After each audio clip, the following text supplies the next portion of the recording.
cold here is not merely an absence of heat. It is a positive, aggressive force. It has weight and intention.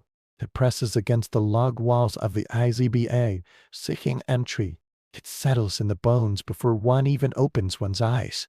In the absolute black of a January morning, consciousness returns to a single, coiled thought.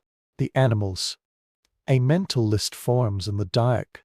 The broad minus-backed mare, the 2 milk cows, the shaggy goats, the handful of scrawny chickens, the dogs. A catalogue of breath and warmth upon which everything depends. To lose one is not an economic setback. It is a fracture in the fragile architecture of survival. The fire in the hearth has sunk to embers. Frost feathers the inside of the single window. A delicate, deadly lace. Hooving is an act of will. Each layer of woolen fur is donned like armor. The felt Volanki are pulled over stockings. The rough sheepskin coat shrugged onto shoulders. The lantern is lit, its flame a tiny, defiant sun in the immense darkness, opening the doors to meet the enemy. The air does not feel like air. It is a solid, crystalline thing that slaps the face and steals the breath. What breath does escape does not vanish. It hangs for a moment, a small, puzzled cloud of oneself, before the cold snatches it away. Snow does not give underfoot. It protests with a high, sharp squeal like the sound of a taut wire being plucked. 30 paces to the barn. It is a journey across a white desert, the lantern casting a frantic, leaping circle of light. Eyelashes gum together with frost. The world narrows to this the next step. The preserving of the flame, the solid shape of the bond are looming ahead. The hand, already numb, fumbles with the wooden latch. It is welded shut by ice. Shoulder meets wood, once, twice, with a dull thud that seems swallowed by the silence. A groan, a crack, and it yields, and then the smell. It rolls out in a visible wave of vapor. The dense, living scent of manure and damp straw, of woolen grain and animal sweat. It is the smell of life, stubbornly persisting. It is the first comfort of the day. Inside, the darkness is softer, thicker. The lantern light falls on patient, shifting shapes. Eyes reflect the flame. A low, wet sound from the cows. A shuffle of hooves on packed earth. The morning count begins, not with numbers, but with presence. A hand laid on a bovine flank, feeling for the steady drum of life beneath the coarse hair. I glance into the shadowed corner where the chickens are a single, trembling mound of feathers. Aim murmur to the dogs who thump their tails against the straw. All here. All breathing. For now, this is the victory of the night. The work does not begin, it simply continues from where it left off the evening before. The water in the wooden trough is not water. It is a solid, cloudy block, inseparable from its container. The axe is lifted, its metal head so cold it seems to burn the pot through mittens. The crack of the blow is shockingly loud in the quiet barn. Shards of ice skitter across the floor. The block must be removed. More snow hauled in from outside to be melted over the tiny, precious fire in the hearth. Water is life, but in winter, it is a tyrant, demanding constant tribute of labor and fuel. The hayloft is a cavern of dusty gold in the lantern light.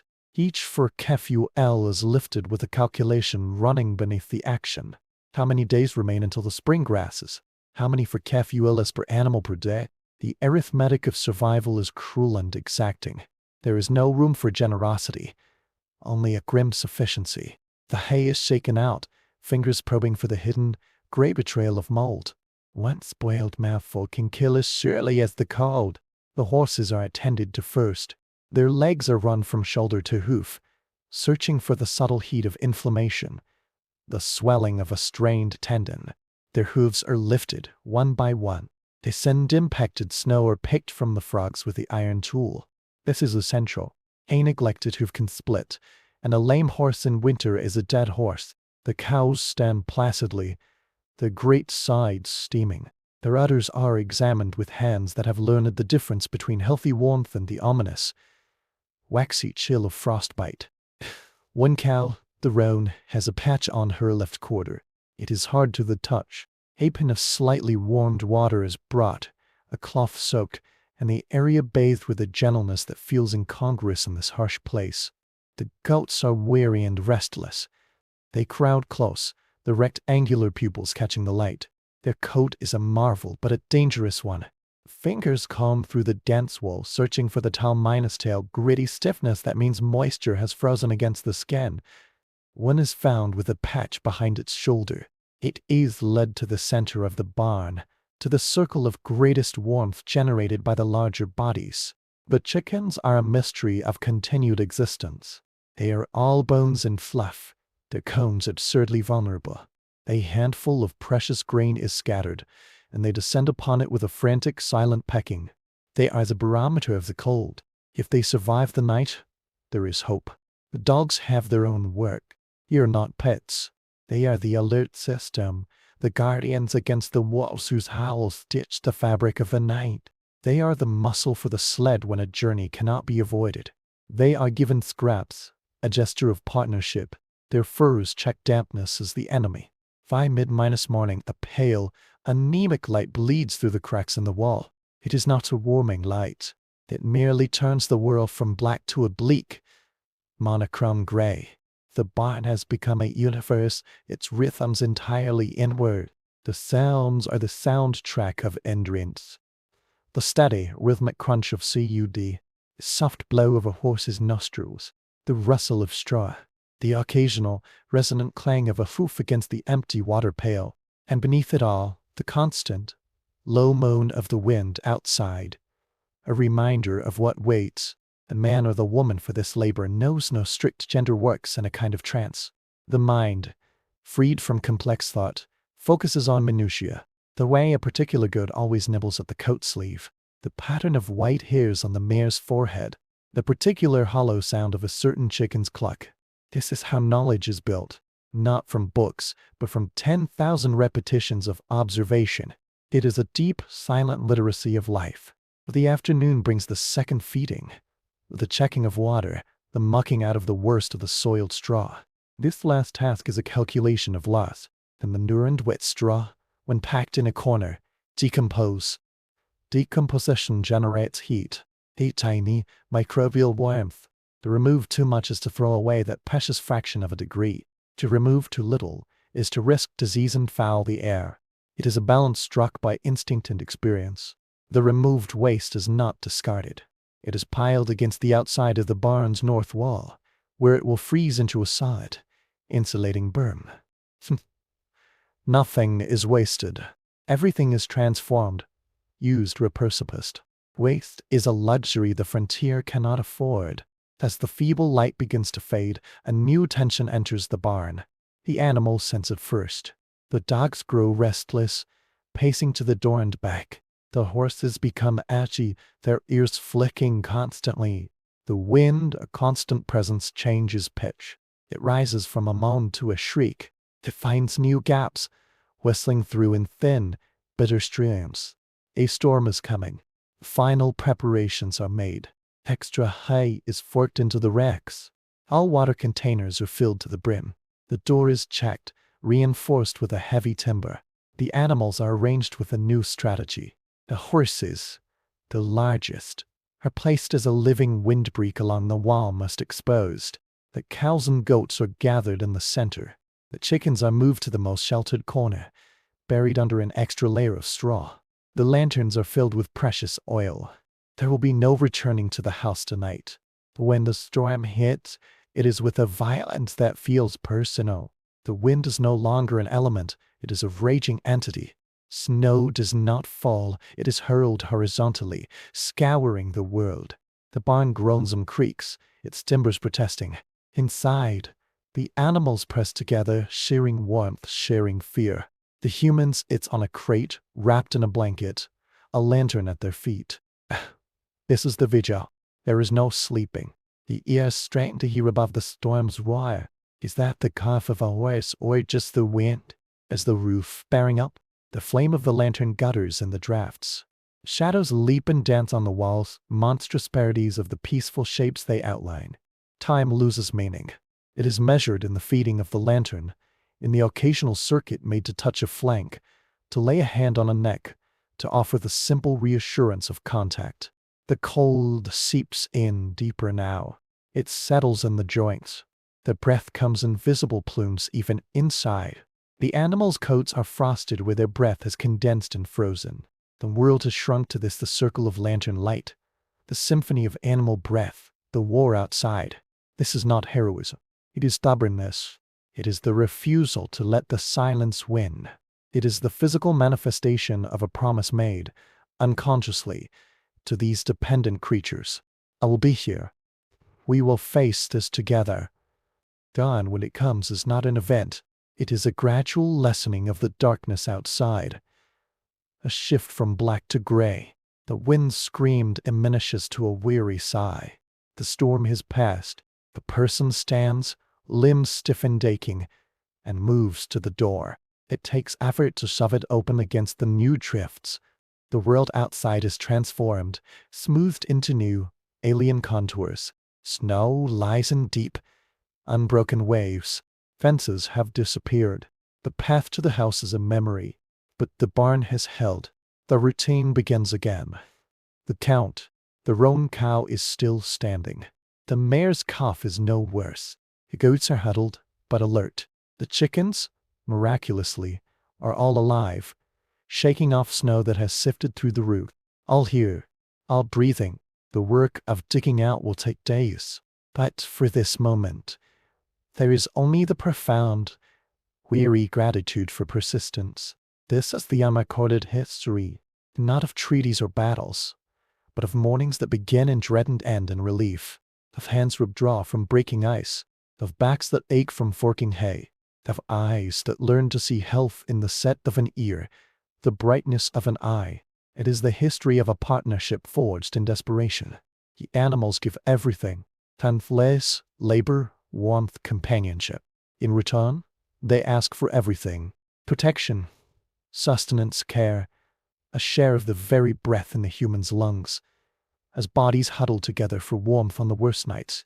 This is the economy of the frontier, a balance of mutual need, accounted not in coins, but in survival. To look into the eye of a cow on a morning when the frost has painted the inside of the barn walls is to understand this contract. There is no sentimentality in it. It is harder, clearer, and more binding than any legal document. It is written in the bones, in the marrow, minus deep understanding that your fate and theirs are one. And so the days unspool, a monotonous tapestry of cold and care. The face becomes wind minus burned, the hands chapped and cracked. The mind learns the peculiar mathematics of shrinking hay piles and lengthening nights. It learns to read the sky for signs of the next storm, to interpret the behavior of the dogs as a better weather minus vane than any instrument. Knowledge is accrued slowly, often painfully. A calf lost to an unseen chill teaches a lesson about draft placement. A goat that thrives on a particular mix of bark and dried berries becomes a living recipe. This knowledge is not written down. It is carried in the body, in the habits of movement, in the glance that automatically checks the water level, the hay, the condition of the hoofs. It is passed from parent to child not through lectures, but through shared silence in the barn at dawn, through the simple act of handing a brush to a small child and pointing to the horse's legs, through the patient explanation, breath steaming, of why this patch of moss stuffed in a crack is more important than that one. This is the true inheritance of the frontier. Not land, not title, but this hard -1 literacy of cold -weather life. The story of A. Graffene is not an exception, but a concentration of this principle. She was not born with magical skill. He was born with attention. In a world where others saw animals as units of production, she saw them as individuals, each with its own thresholds, its own quirks, its own will to live. Her childhood was not one of play, but of quiet apprenticeship to the non-human world. She noticed what others missed, that the black -faced goat preferred its water just slightly warmed, that the old mare's arthritic stiffness ceased if she was walked gently before being fed, that chickens, given a choice, would roost in a spot where the draft was minimal, even if it seemed darker. He began with the rejected, the frail, the rat kid that everyone said would die. He did not accept this verdict. She wrapped it in rags and kept it in the warmest corner of the IZBA, feeding it drops of milk through the night. It was an uneconomical investment of time and resources. but it lived, and in its living, it taught her the first lesson, that the line between life and death is sometimes drawn not by grand acts, but by relentless, small attentions. As she grew, her reputation grew with her, not as a healer, but as an ower. People came with animals that were failing. A cow off its milk, a horse with a mysterious limp. She would come, quiet and small, and simply observe. She would watch the animal breathe, watch the way it stood. She would run her hands over it, her touch so light it seemed she was reading its flesh like a page. Her diagnoses were often simple. A stone caught in a hoof, a draft from a previously unnoticed crack blowing directly on udder, a feet bin that had grown a subtle, deadly mold. Her solutions were often just as simple, but they were precise. They addressed the cause, not just the symptom. What made her different was her synthesis. She learned from the old believers in her settlement, with their rituals and their deep cyclical patience. She learned it from the fleeting encounters with even key-reined ear herders, whose entire existence was a negotiation with the cold. From them, she absorbed not techniques, but principles. The principle of using snow as insulation, not just as an enemy. The principle of animal placement for mutual benefit. The principle of reading animal behavior as a forecast. She took the Yakut practice of warming stones, not for ritual, but for physiology. A cold minus-stressed calf, its core temperature dropping, could be pulled back not with magic, but with carefully applied heat. She experimented. She built a small, separate shed and tried different bedding depths, recording which kept the ground beneath least frozen. She mixed feed with scraps of fat saved from butchering, observing which animals gained condition. She became a practical scientist of survival, her laboratory the barn, her subjects the creatures who shared her life. The great freeze was her crucible. That winter broke patterns. Birds fled south in August. The first snows came in early October, heavy and wet, ruining half the hay crop. By December, the cold was of a new order. It was a cult that spoke of the void between stars. Middle-Torski and Onkonde. Trees exploded with reports like gunshots. In this, Agrafena's accumulated knowledge became a communal asset. She moved through the settlement, a small, bundled figure against the white. She did not wait to be cold. She visited barns, her eyes missing nothing. She showed a man how to build a false wall of packed snow against the windward side of his stable. She taught a woman how to make a poultice of heated bran and salt for a horse's strained tendon. She helped a family dig a shallow trench inside their barn and fill it with manure and straw, creating a slow, minus-combustion heater. Her advice was never delivered as command. It was offered as observation. See how the cow favors that leg. The ground is frozen unevenly there. Notice the ice on the goat's wall. The roof leaks just above that spot. She taught people to see, and in teaching them to see, she gave them a measure of control. The story of the calf and the storm became legend because it encapsulated her philosophy. When the blizzard hit, she was in her outline. The wind was a living thing, trying to dismantle the world. And in that chaos, one creature, the smallest calf, began to fade. Its breathing grew shallow, its eyes dull. The sensible thing, the economic thing, would have been to let it go, to conserve warmth and energy for the healthy. A Graf in A did not do the sensible thing. She made a nest of the driest straw in the warmest spot. She lay down beside the shuddering animal. She pulled her heavy coats around them both, and she stayed there. Through the screaming night, she lay against that small body, her own heat alone against death. She talked, a steady, nonsensical murmur against the calf's ear. Her husband found her like that at first light, a human blanket trapped around a fragile life. And the calf lived. It was not a miracle. It was thermodynamics and stubborn love. It was a refusal to let the balance tip toward death without exhausting every possible counterweight of care. That act, more than any technique, defined her legacy. It showed that survival was not just about technique, but about will, about the fundamental decision to stand between life and the cold, and to say no further. After that winter, her influence spread. People came from distant settlements to learn. She taught them all, but her real students were the ones who stayed, who watched, who absorbed the rhythm of her care. She taught them that the barn was not a warehouse for livestock, but a system, a tiny, managed ecology. Every element mattered. The placement of a water bucket could prevent a patch of frozen floor. The direction a horse faced could determine how much heat it lost. The type of straw used for bedding could affect moisture retention. She taught them to think in connections, in flows of heat and cold, in balances of resource and need. She grew old in that landscape of snow and struggle. Her children, and then her grandchildren, learned from her. Her methods, modified and adapted, traveled with migrants to new frontiers. When she died, she was buried within sight of the barn that had been the center of her world. Then in the winters that followed, when people performed the morning count in their own barns, some part of her attention lived on in theirs. Her story is the story of the frontier itself, not of conquest, but of adaptation. Not of domination over nature, but of a hard-1, respectful coexistence with its most brutal face. She left no great writings, founded no dynasty. She simply paid an extraordinary degree of attention to ordinary things, and in doing so, showed others how to see. The silence of the frontier is not empty.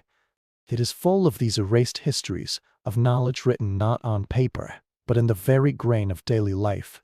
Modern archaeology, with its trowels and sieves, tries to read this lost text.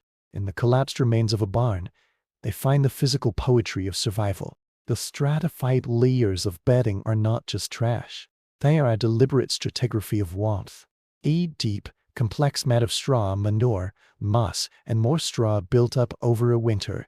The bottom layers, compacted and decomposing, would have generated a faint biological heat. A few precious degrees, enough perhaps to keep a newborn lamb alive. They find the post holes, and their pattern tells a story. This was not just an open shed. Internal partitions created microclimates.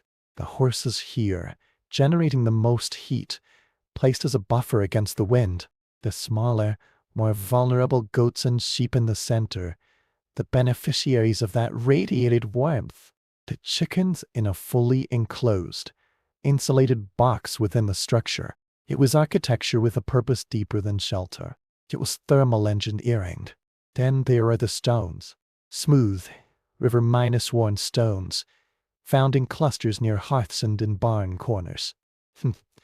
Many show scorch marks, microscopic cracking from repeated heating. Warming stones, heated in the family hearth, then wrapped in rags or buried in the bedding of a sick animal. A simple, profound technology. Radiant heat therapy on the frontier. But some arrangements defy simple explanation. A circle of these stones, placed deliberately in a corner, not near an obvious sleeping area. Cache of them buried beneath the threshold of a barn door. Were these practical, ritual? On the frontier, the line between the two often blurred. Day prayer whispered over a heated stone before it was placed under a pregnant ewe was both medicine and sacrament. It addressed the fear in the human heart as surely as it addressed the chill in the sheep's body. The evidence of cultural borrowing is clear, though unrecorded in any journal. A barn foundation shows a hexagonal shape, uncommon in Slavic construction, but familiar in some indigenous Siberian building traditions. The placement of ventilation holes high on the walls, designed to let moisture escape while retaining heat, mirrors techniques used by Yakut horse breeders for centuries. Chemical analysis of soil from a feeding trough reveals traces of dried fish meal and certain lichens. Not traditional Russian feed, but supplements used by peoples of the far north to help animals maintain fat reserves through winter. The settlers did not write. We learned this from the Tangas. They simply used what worked. Survival was a greater imperative than cultural purity. The artifacts are humble, worn smooth by use. A bone needle, likely for stitching torn horse blankets. A wooden bowl, charred from repeatedly holding hot water for washing a cow's udder. A child's mitten, lost in the straw, felted and dense. This last object is perhaps the most eloquent. It speaks of the children who were part of this world, who grew up with the understanding that their first task upon waking was not to play, but to help carry water. who learned to judge an animal's health by the look in its eye before they learned their letters. The frontier childhood was an apprenticeship in interdependence. The archaeological record is also a record of failure. A layer of ash from a burned barn, containing the fused bones of animals that could not escape. Ass grave of sheep, all showing signs of acute malnutrition, buried in a pit dug through frozen earth with desperate haste. These are the counterpoints to a graph in a story. They remind us that for every success, there were countless losses. That knowledge was oft ungained through catastrophe. That the margin between survival and extinction was terrifyingly thin. The bones tell other stories too. A horse's leg bone, showing a clean break that had healed perfectly. Someone had splinted that break, had cared for the animal through months of incapacity. In a calculation of pure utility, the horse might have been slaughtered, but it was not. This suggests a relationship that transcended utility, a bond of trust, of shared labor. The horse had earned its care. This is the deeper history. Not just of keeping animals alive, but of the relationships formed in that shared struggle. The privileged few on the frontier experienced a different winter. The merchant's stable was a world apart from the settler's barn.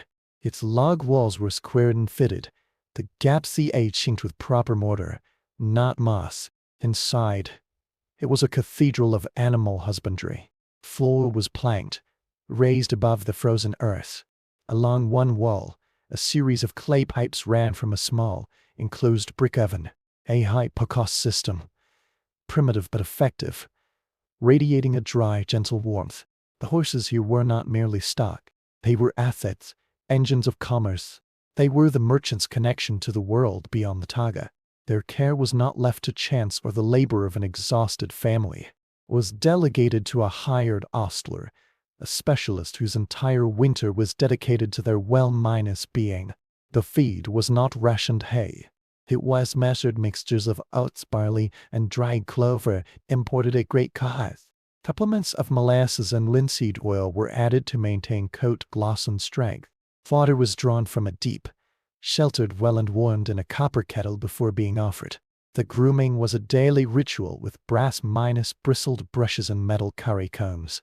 The horses stood, sleek and calm in their separate stalls, a breath steaming in air that was merely cool, not lethal. Their winter was one of managed comfort. Yet, even here, the cold was an adversary. The oven required constant fuel, a drain on the merchant's woodpile. Disease in the close, warm quarters could spread with horrifying speed. A wealthy man could lose a fortune in horseflesh in a week to a virulent strangles, and the psychological distance was vast. The merchant felt anxiety, yes, but it was the anxiety of an investor. The loss was counted in rubles, not in the crumbling of a family's future. He did not lie awake listening to the particular rasp of a favorite cow's breathing. He did not know which goat was the curious one, which horse nuzzled for attention. His relationship was with the ostler, not the animals. This distance shaped the frontier's social fabric. The sight of the merchant's well-fed troika dashing through the settlement on a rare clear day could spark admiration or bitter resentment. In a bad winter, when common barns were emptying, the obvious surplus in the merchant's stable felt like an insult. Why should his beast feast while mine starve? The tensions simmered, occasionally boiling over into theft of feed or the mysterious poisoning of a dog. The merchant, for his part, saw his wealth as a fortress. His well-kept animals were proof of his prudence, his godly favor, his superior understanding. Charity was a choice, not an obligation. Some chose it, establishing communal shelters or distributing grain in the deepest months. They understood that a settlement where everyone starved was no place for commerce. Others bolted their storehouse doors tighter, convinced that scarcity was a test of moral fiber. The church preached charity from its own warm pews, its own well-stocked larderettes. The priest blessed the animals of rich and poor alike, the holy water freezing on their coats. For a moment, in the cloud of incense and prayer, they were equal in the eyes of God. The moment passed. The merchant returned to his heated stable. The settler returned to the endless calculation of hay. This inequality was the landscape upon which the drama of survival played out. It added another layer of complexity, another kind of cold. The cold of isolation amidst community. The cold of being left to struggle while others watched, insulated by their resources. Through it all, the animals lived their simple, urgent lives. They did not understand social strata. They only knew comfort or distress, fullness or hunger, the warmth of the herd or the bite of the wind. Their survival was the absolute, unadorned fact upon which all human dramas depended. A horse could not pull a sled if it was dead. A cow could not give milk if its udder was frozen. A dog could not warn of wolves if it had succumbed to the cold. This was the fundamental, leveling truth of the frontier. Wealth could buffer it. Knowledge could outwit it. But no one was entirely immune. The winter tested everyone, and its final exam was always, irrevocably, pass or fail. The legacy of those winters is not in history books. It is in the quiet resilience of rural knowledge.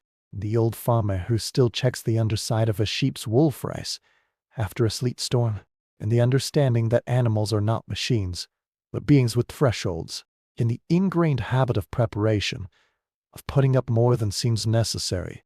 It is in the recognition, however dimmed by modern comfort, that we are not so far removed from that dependence, that our warmth, our food, our very continuity, are still tethered to the natural world, however efficiently the tether is now hidden. To walk into a modern, heated barn today is to walk through a ghost of those older, colder spaces. The technology has changed. The steel framing, the electric lights, the automated waterers, the balanced feed rations. But the essential question remains the same. Are they won? Are they fed? Are they alive? The anxiety may be lesser, the margin for error greater, but the contract endures. We have simply renegotiated its terms with technology. As we sit in our own warmth, looking out at a snow-covered landscape through double-paned glass, we might try to imagine the other world. Not as a romance, but as a physical reality.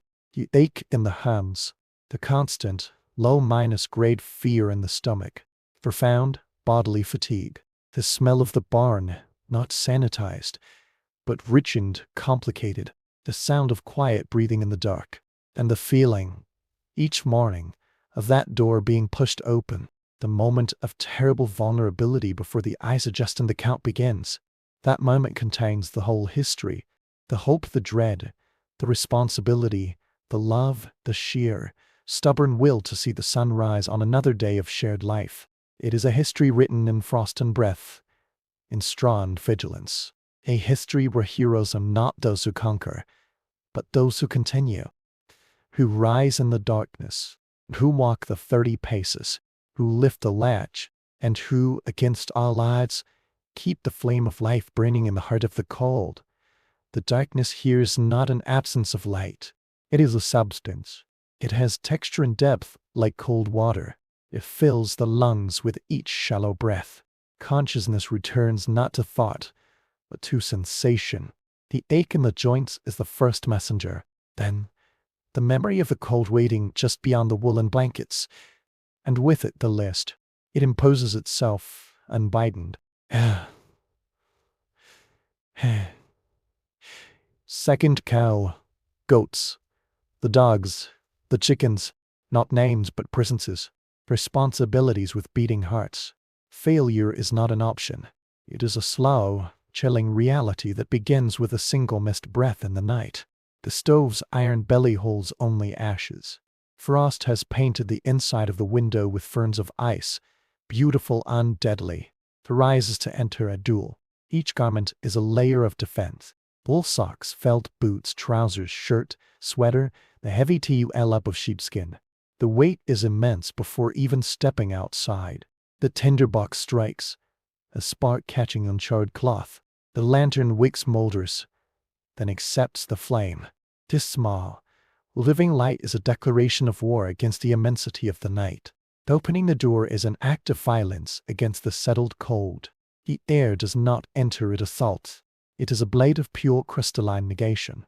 The breath is stolen, returned as a ghost that hangs for a second before being erased. The snow underfoot does not yield.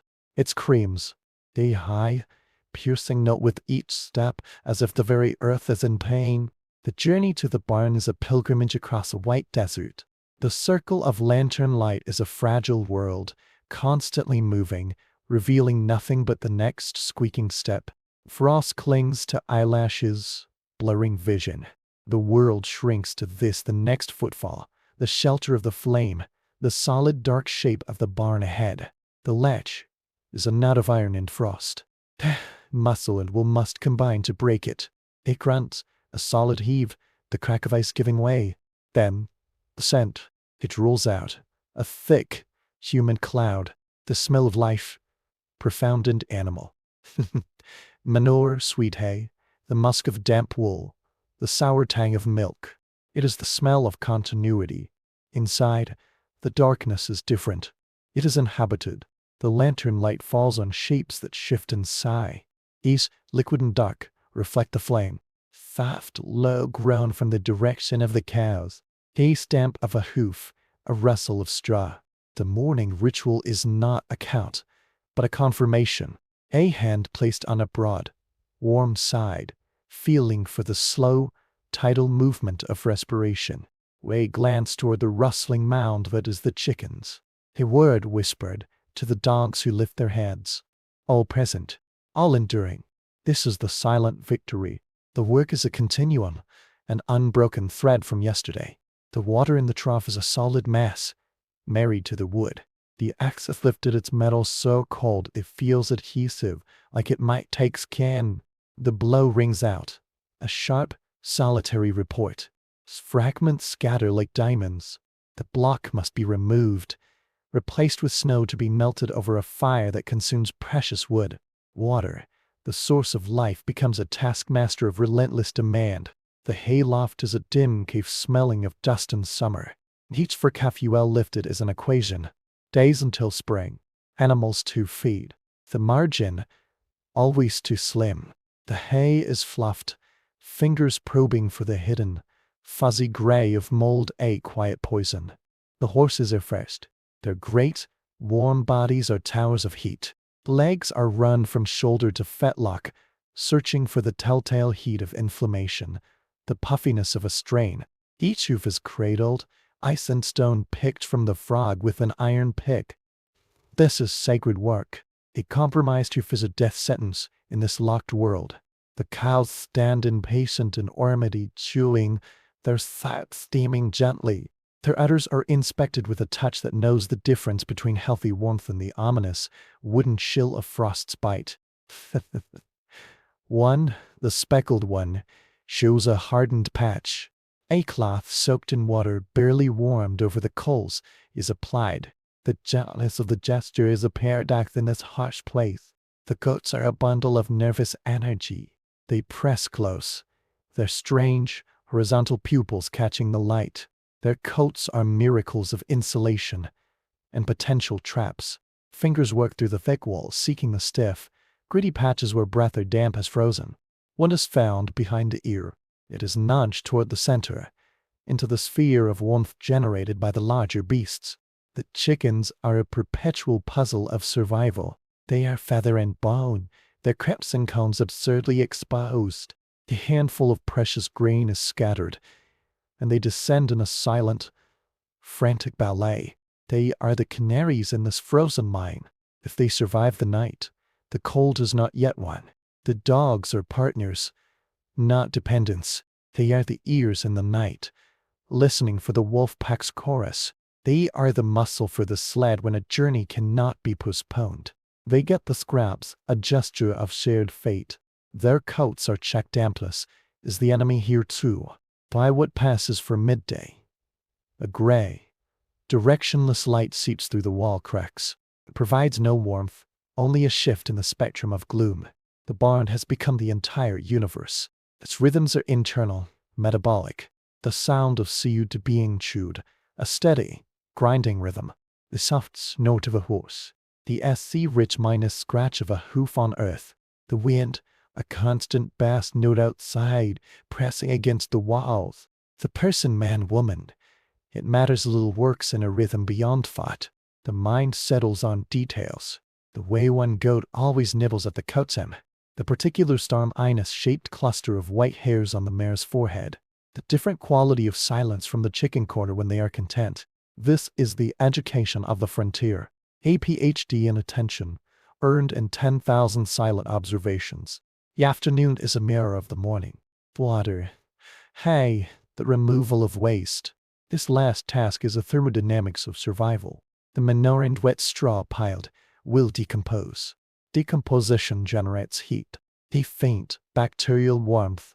To remove it is to discard a fraction of a degree of precious warmth. To keep it is to risk sickness and foul air. Heat is a balance struck in the nose and the bones. What is removed is not wasted. It is piled against the barn's north wall, where it will freeze into a secondary, stinking rampart against the wind. Nothing is single minus use. Everything is part of a cycle. Waste is a concept for softer places. As the gray light bleeds away, a new tension enters the space. The animal sense it first. The dog's pace whining softly. The horse's ears swivel, tracking sounds unheard by human ears. The wind's inclines a register, becoming a shriek. It finds new seams, whistling through in thin, malicious streams. A storm is coming. The final preparations are a drill born of experience. Extra hay is forked down. Every container is filled to overflowing. The door is barred from within. The animals are rearranged into a living fortress. The horses, the largest, form the outer wall. 1,000 goats become the keep. The chickens are entombed in straw in the deepest corner. The lanterns are topped with oil. There will be no return to the house tonight. When the storm strikes, it is with a fury that feels animate. The wind is a dervish, intent on dismantling creation. Snow is not precipitation, it is a solid, horizontal scour. The barn groans in its joints, timbers protesting. Inside, the herd instinct takes over. Bodies press together, sharing warmth, sharing fear. The human sits on an upturned bucket, wrapped in a horse blanket, a lantern at their feet. This is the vigil. Sleep is impossible. The ears strain to differentiate the storm's roar from a cough, a groan, a structural complaint. The lantern flame dances madly in the drafts, casting monstrous, leaping shadows. Time dissolves. It is measured in the periodic feeding of the flame, in the slow circuits to press a hand against a familiar flank, to offer the mute reassurance of contact. The cold, held at bay, now seeps in with greater insistence. It settles in the marrow. Breath plumes, even inside the shelter. The animals' coats are frosted where their exhalations have condensed and frozen. The universe has contracted to this a bubble of flickering light, a symphony of living breath, the chaotic rage beyond the walls. This is not courage. It is a profound, stubborn attendance. A refusal to let the silence claim what is yours to protect. It is the physical form of a promise. I am here. We endure together. Dawn is not a sunrise. It is a gradual lightening of the gray, a slow retreat of the absolute dark. The wind's scream diminishes to a weary moan. The storm has spent itself. A person stands, joints protesting, and moves to the door. It takes full weight to shove it open against the new drifts. The world outside is made. A smooth, blank page of snow. Fences, paths, landmarks all erased. But the barn held. The routine begins anew. The confirmation. The speckled cow stands utter softened. The mare's breathing is clear. The goats are alert. The chickens emerge, shaking off fine snow from the rafters. All present, all enduring. The digging out will be a day's labor. That in this moment, there is only the deep, bone-minus weary gratitude for persistence. This is the unwritten chronicle. Not of kings and wars, but of mornings that begin with dread and end in a fragile peace, of hands cracked and bleeding from ice, of a spine that remembers every forkefuel of hay, of eyes that learn to diagnose health in the set of a jaw, the luster of a coat. It is the history of a covenant forged in mutual desperation. The animals give their all labor, warmth, sustenance, life itself. In return, they demand everything protection, food, vigilance, a share of the very warmth in the human's veins as they huddle on the killing nights. This is the true economy of the edge of the world. A balance of absolute need, accounted not in currency, but in continued existence. To look into the deep, liquid eye of a cow on such a morning is to understand this contract. There's no romance in it. It is harder, clearer, and more binding than any vow. It is etched into the nervous system, a primal understanding that you're fated. There's a single thread. And so the days pass, a seamless tapestry of great golden monochrome labor. Skin becomes leather, etched by wind. Hands become maps of cracks and calluses. The mind masters the grim calculus of shrinking stores and lengthening shadows. It learns to read the clouds for the storm script, to interpret the restless pacing of the dogs as the most accurate barometer. It has accrued in the hardest currency loss. A lamb dead from a draft teaches where to stuff moss. A pig that thrives on boiled potato peels becomes a walking recipe. This knowledge is not written in books. It is carried in the muscles, in the automatic glance at the water level, in the touch that assesses condition without thought. It passes from generation to generation not through lectures, but through shared silence at dawn. Through the simple act of a child being handed a brush and pointed toward a horse's leg. Through the quiet explanation, breath steaming, for why this knot in the wood matters. This is the true inheritance. Not deeds to land, but this deep literacy of cold minus weather life. The tale of Agrafin I is not an anomaly, but an archetype. He was not born a saint of husbandry. He was born with the gift of focus. In a world that saw animals as units of production, she perceived them as individuals, each with its own temperament, its own thresholds, its own spark. Her childhood was an apprenticeship to the non-minus human. She noticed what was overlooked, that the old gelding preferred his water after he'd eaten, that the ewe with the crooked horn was always the first to sense a change in weather, that the geese, if left to choose, would nest away from the wall even in the cold. She began with the broken, the seemingly hopeless, the lamb that could not stand, the chick pushed from the nest. She did not accept the consensus of loss. She would wrap the creature in rags, keep it in a basket by the stove, feed it drop by painstaking drop.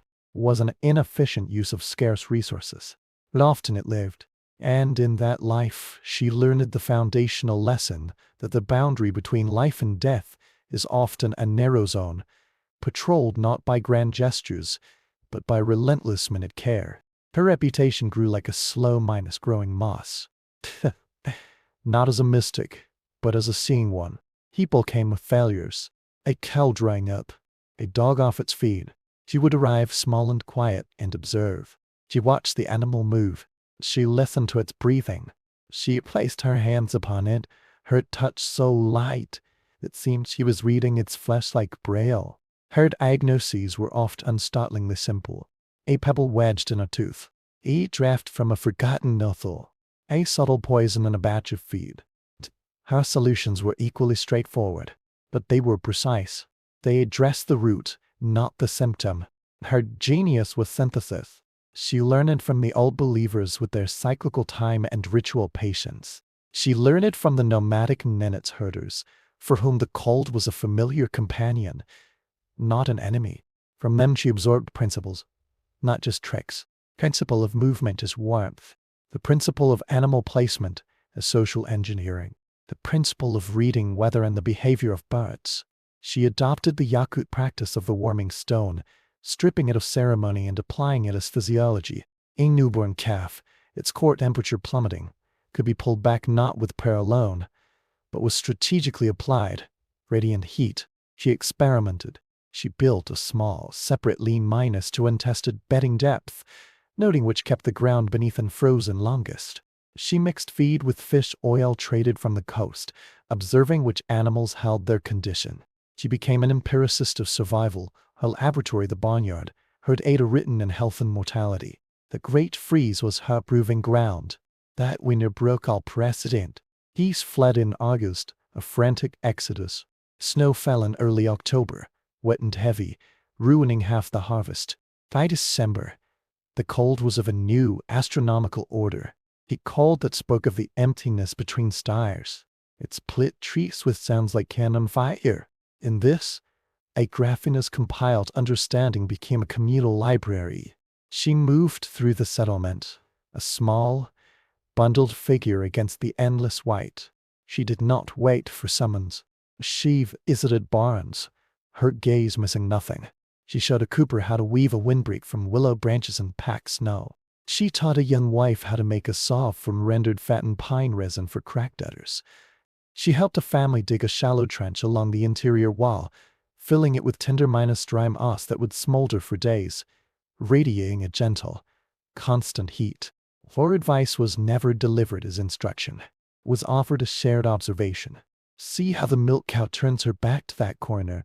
The whip finds a channel there. Notice the ice on the dog's muzzle?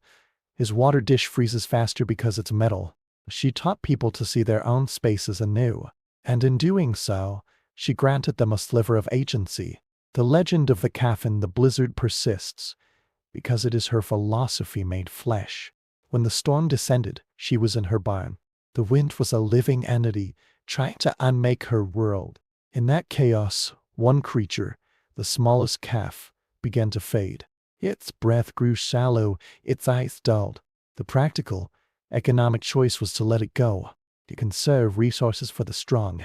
A graphene did not make the practical choice. She gathered the driest straw into a nest in the warmest lee of the cows, way down beside the shuddering form. She wrapped her own heavy coats around them both, and she stayed. Through the shrieking night, she became a human furnace, her own metabolism alone against death. She spoke, a constant, low murmur against the calf's ear, a stream of words against the void. Her husband found them at first light, a single breathing mound in the straw, and the calf lived. It was not a miracle of faith. It was a triumph of heat transfer and relentless compassion. It was the ultimate refusal to let the balance slip without exhausting every conceivable counterweight of care. That act, more than any technique, defined her legacy. It demonstrated that survival was not merely a matter of method, but of will, of the fundamental decision to stand between life and the absolute cold, and to say, "This one you shall not have." After that winter, her influence flowed outward like a slow river. People journeyed from distant valleys to learn. She taught them all, but her true disciples were those who stayed, who watched, who absorbed the rhythm of her being. She taught them that the barn was not a storage shed, but an ecosystem, a tiny, managed biosphere. Every element was consequential. The height of a hayrack could prevent waste. The direction a goat faced at night could affect its heat loss. The type of moss used for chinking could determine indoor humidity. He taught them to think in systems, in flows of energy, in networks of mutual aid. He grew old in that landscape of snow and silent struggle. All her children, then her grandchildren, learned it at her side. Her methods, adapted and hybridized, traveled with migrants to new, harsh lands. When she died, she was buried within sight of the barn that had been the axis of her world. And in the winters that followed, when people performed their morning confirmations in their own barns, a filament of her attention lived on in theirs. Her story is the story of the frontier soul, not of conquest, but of deep adaptation, not of dominating nature, but of achieving a harsh, respectful truce with its most extreme face. She authored no great texts, founded no institution. She simply paid an extraordinary kind of attention to the ordinary, and in doing so, taught others how to see. Silence of the past is not empty. It vibrates with these erased histories, with knowledge inscribed not on parchment, but in the muscle memory of daily life. Modern archaeology, with its brushes and grids, attempts to decipher this palimpsest. In the collapsed remains of a barn, they find the physical poetry of perseverance. The layered bedding is not mere refuse. It is a deliberate stratigraphy of warmth. A complex archaeology of straw, dung, leaves, and more straw laid down over a season. The lowest strata, compacted and anaerobic, would have fermented, generating a faint, biological heat. A few critical degrees, perhaps enough to keep a newborn kid from crossing the threshold. They find the patterns of post holes, and their arrangement tells a story of environmental design. This was not a simple shelter. Internal divisions created microclimates. The larger animals' heat generators placed as baffles against the prevailing wind. The smaller, more vulnerable creatures in the thermal core. The poultry in a fully insulated, enclosed compartment. This was architecture with a purpose beyond roof and walls. It was climate minus control. Then the stones. Smooth, water minus worn stones, clustered near hearth sites and in barn corners. Many bear the scars of fire soot, thermal spalling. Warming stones, heated in the hearth's heart, then wrapped in rags or buried in the bedding of an ailing animal. A simple, profound application of physics. Radiant heat therapy on the very edge of the habitable world. But some configurations resist easy explanation. A circle of such stones, placed with care in a corner with no obvious function. A line of them buried beneath the threshold. Were these practical? Ceremonial? On the frontier, that distinction often dissolved. A prayer whispered over a stone before placing it with a laboring. It was both medicine and sacrament. It treated the anxiety in the human soul as directly as it treated the chill in the animal's body. The evidence of cultural exchange is unambiguous, though absent from official records. Deep iron foundation reveals an octagonal shape, for into Slavic carpentry, but known in certain Siberian indigenous traditions. The placement of small, high-ventilation shafts, designed to create a convection current that pulls out moisture without a draft, mirrors techniques used by Yakut horse breeders for generations. Soil chemistry from a feeding trough shows traces of dried, powdered fish bone in certain river clays. Not traditional Russian fare, but mineral supplements used by peoples of the north to maintain animal stamina. The settlers did not write. We learned this from the even key. They simply used what proved effective. Survival was a higher virtue than cultural consistency. The artifacts are humble, polished by use. A worn wooden mallet for driving AC stakes. A birch minus bark container. It seemed sealed with pine pitch for storing precious grains. A child's carved toy, a crude horse, lost in the muck and preserved by the cold. This last object is perhaps the most poignant.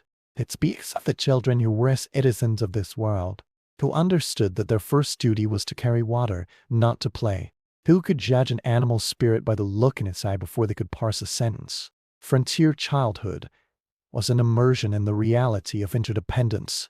The archaeological record is equally a ledger of catastrophe. A layer of charcoal and fused bone speaks of a barn fire, a horror beyond imagining in the deep cold. A communal pit holding the skeletons of a dozen sheep, all showing the bone minus thinning marks of chronic starvation, dug with frantic, clumsy haste. These are the shadows to a graph in his light. They remind us that for every life saved, countless were lost. That wisdom was oft unpurchased with tragedy. That the line between endurance and extinction was terrifyingly fine. The bones whisper other truths too. A cow's jawbone, showing a severe abscess that had healed. Someone had lanced that infection, had nursed the animal through pain and fever. In a purely utilitarian calculus, the cow might have been slaughtered. But it was not. This hints at a bond that surpassed economics. A loyalty earned, a shared history. The animal had earned its care. This is the deeper stratum of history. Not merely the mechanics of keeping animals alive, but the relationships forged in that shared, desperate enterprise. The privileged existence on the frontier was a different season entirely. The merchant stable was a universe removed from the settler's barn. Its logs were squared, its chinking was properly mortar, not moss. Inside, it was a temple to capital and comfort. The floor was planked, raised on sleepers above the permafrost.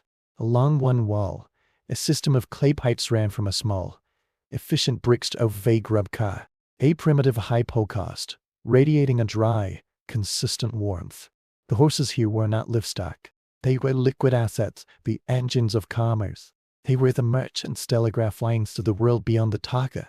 Their care was not entrusted to an exhausted family, but to a hired Konioi Kaich, a specialist whose winter was dedicated to their upkeep. The feed was not rationed hay, was precisely measured mixes of oats, crushed barley, and dried lucerne imported at great expense. Supplements of molasses and linseed cake maintain coat sheen and muscle tone. Water was drawn from a deep, sheltered well and warmed in a tinned copper basin before being offered. Grooming was a meticulous daily ritual with imported brushes and metal curry combs. The horses stood, sleek and calm in their separate stalls, their breath misting in air that was merely cool, not lethal. Their winter was one of managed equilibrium. Yet, even here, the cold was a palpable adversary. The stove was a glutton for firewood, a constant drain on reserves. Disease in the warm, close quarters could become an inferno. A wealthy man could see a fortune in horseflesh turned to coughing wrecks in a fortnight, and the psychological distance was a chasm. The merchant felt concern. Certainly. It was the concern of a shareholder. Loss was tallied in ledger columns, not in the unraveling of a family's future.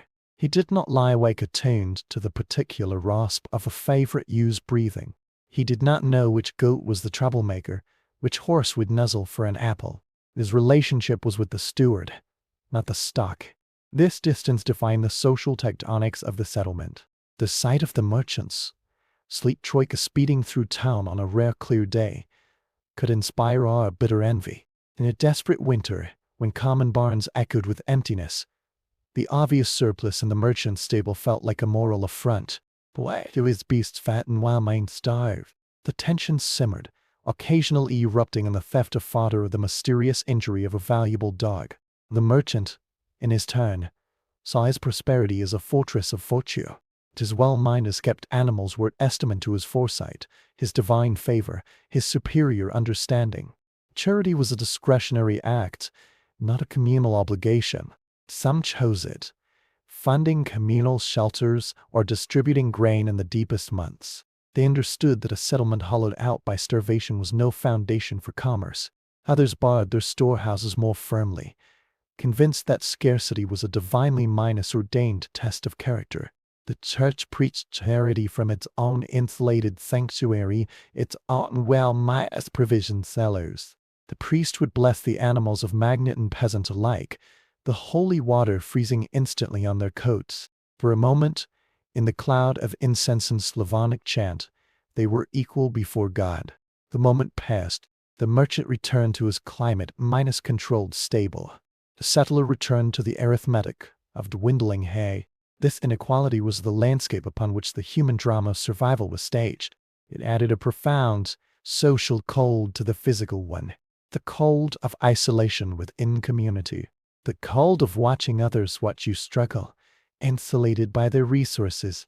And through it all, the animals lived their immediate, urgent lives. They comprehended no social strata. They knew only comfort or distress, fullness or hunger, the warmth of the herd or the isolated bite of the wind. Their survival was the absolute, non-negotiable fact upon which all human complexities foundered. A horse could not pull a load if it was dead. A cow could not give milk if its udder was frost-skilled. A dog could not sound the alarm if it had succumbed in the night. This was the fundamental, democratizing truth of the frontier. Wealth could soften its edges. Knowledge could outmaneuver it, but no one was granted full immunity. The winter tested every soul, and its final verdict was always, irrevocably binary. The legacy of those endless winters is not archived in libraries. It persists in the quiet, muscle-deep knowledge of rural life, in the farmer who still checks the water trough rice twice on a bitter night, in the understanding that livestock are not production units, but creatures of threshold and tolerance, in the ingrained, almost compulsive habit of putting up just a little more than seems necessary. It resides in the recognition, however muted by modern convenience, that we are not so many steps removed from that primal dependence, that our warmth, our food, our continuity are still tethered to the natural world, however efficiently the mechanisms of that tether are now hidden. To walk into a modern, climate-controlled stable today is to walk among the ghosts of those older, harder spaces. The technology is transformed. The steel trusses, the LED lights, the automated feeders, the scientifically formulated rations. But the core question echoes identically. Are they warm? Are they fed? Are they alive? The anxiety may be lesser, the safety net vast, but the essential covenant remains. We have merely renegotiated its terms with silicon and steel.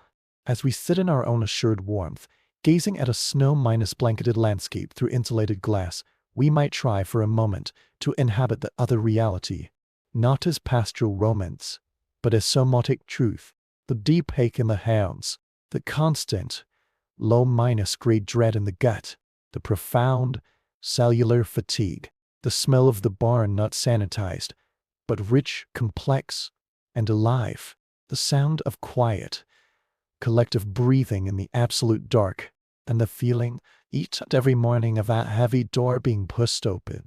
The heartbeat of terrible vulnerability before the eyes adjust and the confirmation begins. That suspended moment contains the entire epic. The hope, the fear, the duty, the affection, the sheer, unyielding will to see the dawn illuminate another day of shared, precarious existence. It is a history inscribed in frost and breath, in straw and vigilance.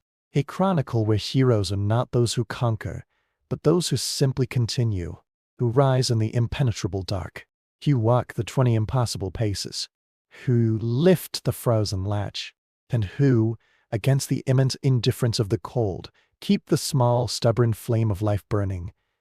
The quiet is not an absence of sound here. It is a presence, a thick, muffling blanket laid over the world. It presses against the eardrums. Awareness returns not as a thought, but as a catalogue of sensations. The dull, deep ache in the knees and shoulders is the first herald. Then, the specific, dry chill on the face, exposed above the blankets. And with it, the inventory. It forms in the mind's eye, complete and terrible. The heavy mare, her winter coat like rough velvet. The 2 airy cows, their broad, patient faces. The cluster of shaggy goats. The silent, huddled knot of chickens. The 2 dogs, ears perpetually cocked. Not property, not assets. Responsibilities with warm breath and beating hearts. Catastrophe is not a distant event.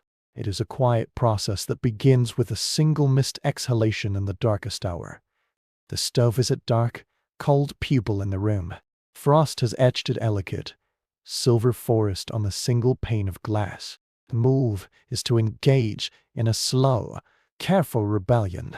Each piece of clothing is a battlement, while next to the skin, linen over that, a thick, folded vest, then the ducache, the long coat of reindeer hide, fur inward. To be dressed is to be armored for a war of attrition.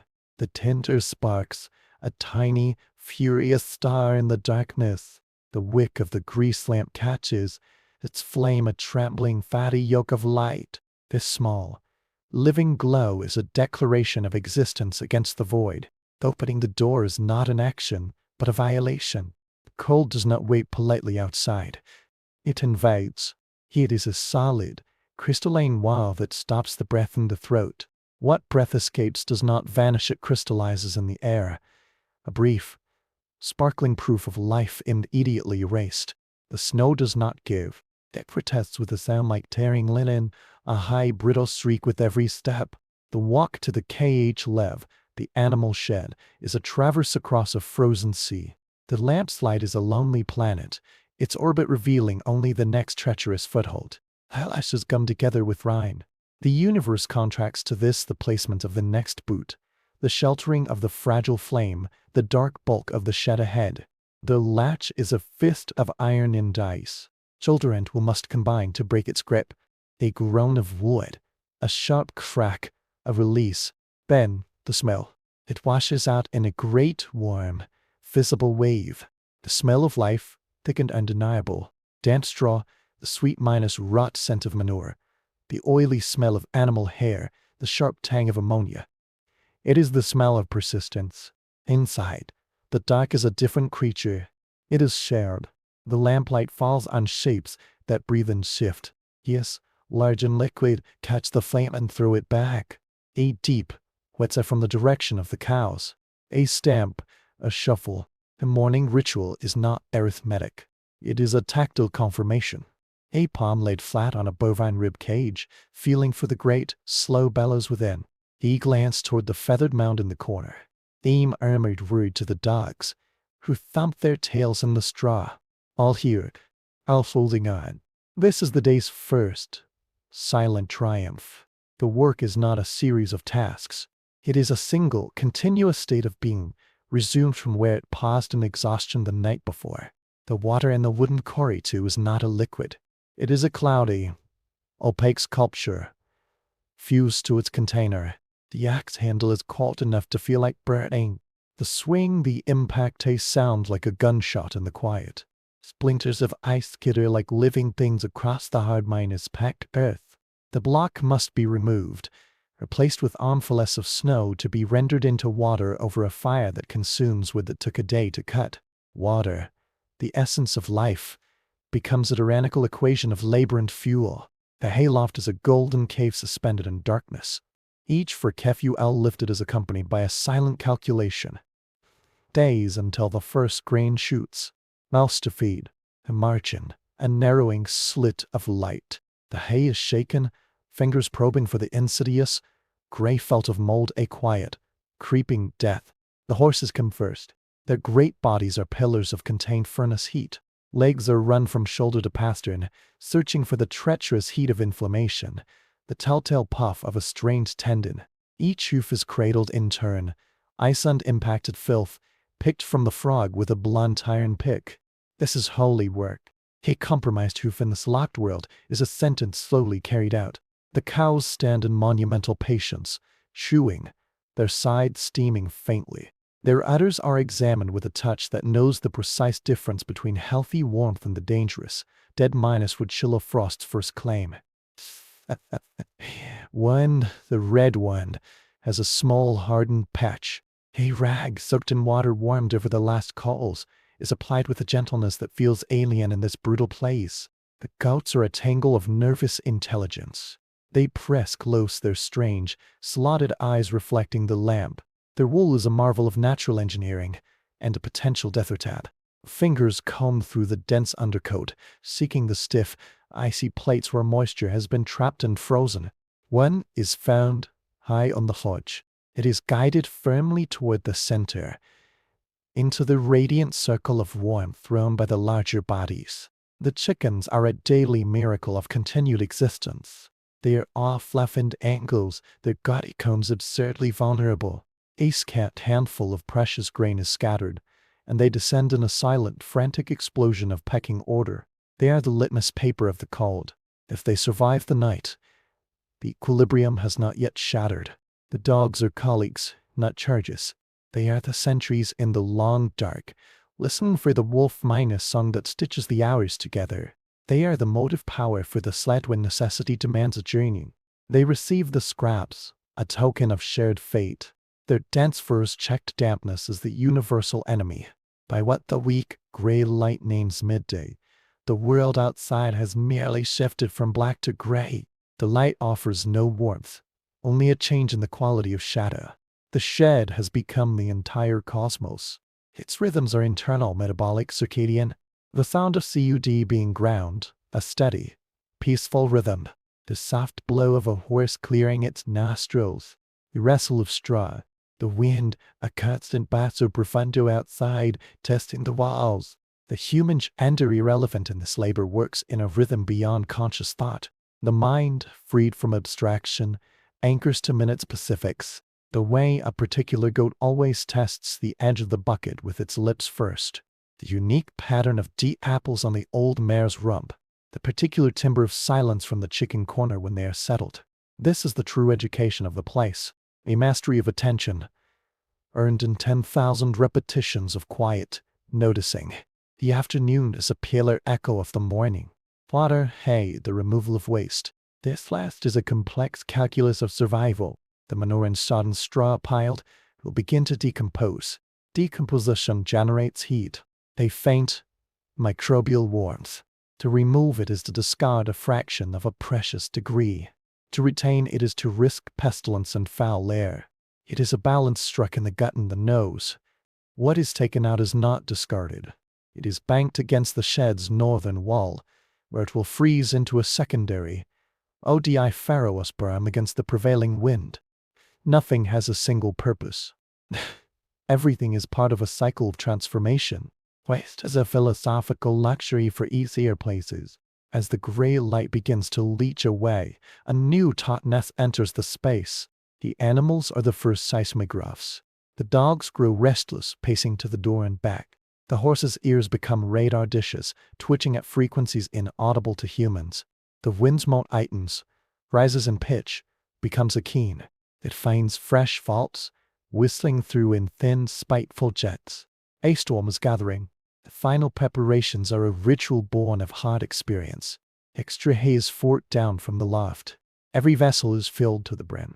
The door is barred from within with a heavy timber. The animals are rearranged into a living citadel. The horses, the largest sources of heat, from the outer bulwark. The cows and goats become the inner keep. The chickens are immured in an extra mountain of straw. The lamps are filled with the last of the fish oil. There will be no retreat to the house tonight. When the storm hits, it is with a sentient fury. The wind is a shrieking fury, intent on scouring the world clean. Snow is not falling, it is being manufactured horizontally by the gale. The shed groans in its bones, timbers creaking in protest. Inside, the herd instinct takes command. Bodies pressed together, sharing warmth, sharing a primitive fear. The human sits on a sack of grain, wrapped in a horse blanket, a lamp at their feet. This is the vigil. Sleep is not a possibility. The ears strain to differentiate the storm's roar from a cough. A grunt of timber, a new and dangerous sound. The lamp-flamed answers a mad jig in the drafts, casting monstrous, leaping silhouettes on the walls. Time loses its meaning. It is measured in the periodic trimming of the wick, in the slow circuits, made to lay a reassuring hand on a familiar shoulder, to offer the simple solidarity of touch. The cold, held at bay, now begins a fresh infiltration. It settles in the joints. Breath plumes visibly even in this shared shelter. The animals' coats are frosted at the tips where their exhalations have condensed and frozen. The cosmos has shrunk to this a bubble of shuddering light. The polyphony of living breath, the chaotic fury hammering at the gates. This is not bravery. It is a profound animal stubbornness. A refusal to let the silence win by default. It is the physical manifestation of an unspoken vow. I am here. We face this together. Dawn is not an event of the sun. It is a gradual dilution of the black, a slow retreat of the absolute dark. The wind scream subsides into an exhausted sigh. The storm has passed. A person stands, limbs protesting, and moves to the door. It takes full weight and determination to shove it open against the new drifts. The world outside has been remade. A smooth, featureless plain of white. Fences, paths, landmarks all consumed. But the shed held. The routine begins again. The confirmation. The red cow stands. The hardened patch softened. The mare's breathing is even. The goats are alert, chewing. The chickens emerge, blinking, shaking fine snow from their feathers. All present, all enduring. The digging out will be a day of back-breaking labor. But in this suspended moment, there is only the deep cellular gratitude for sheer persistence.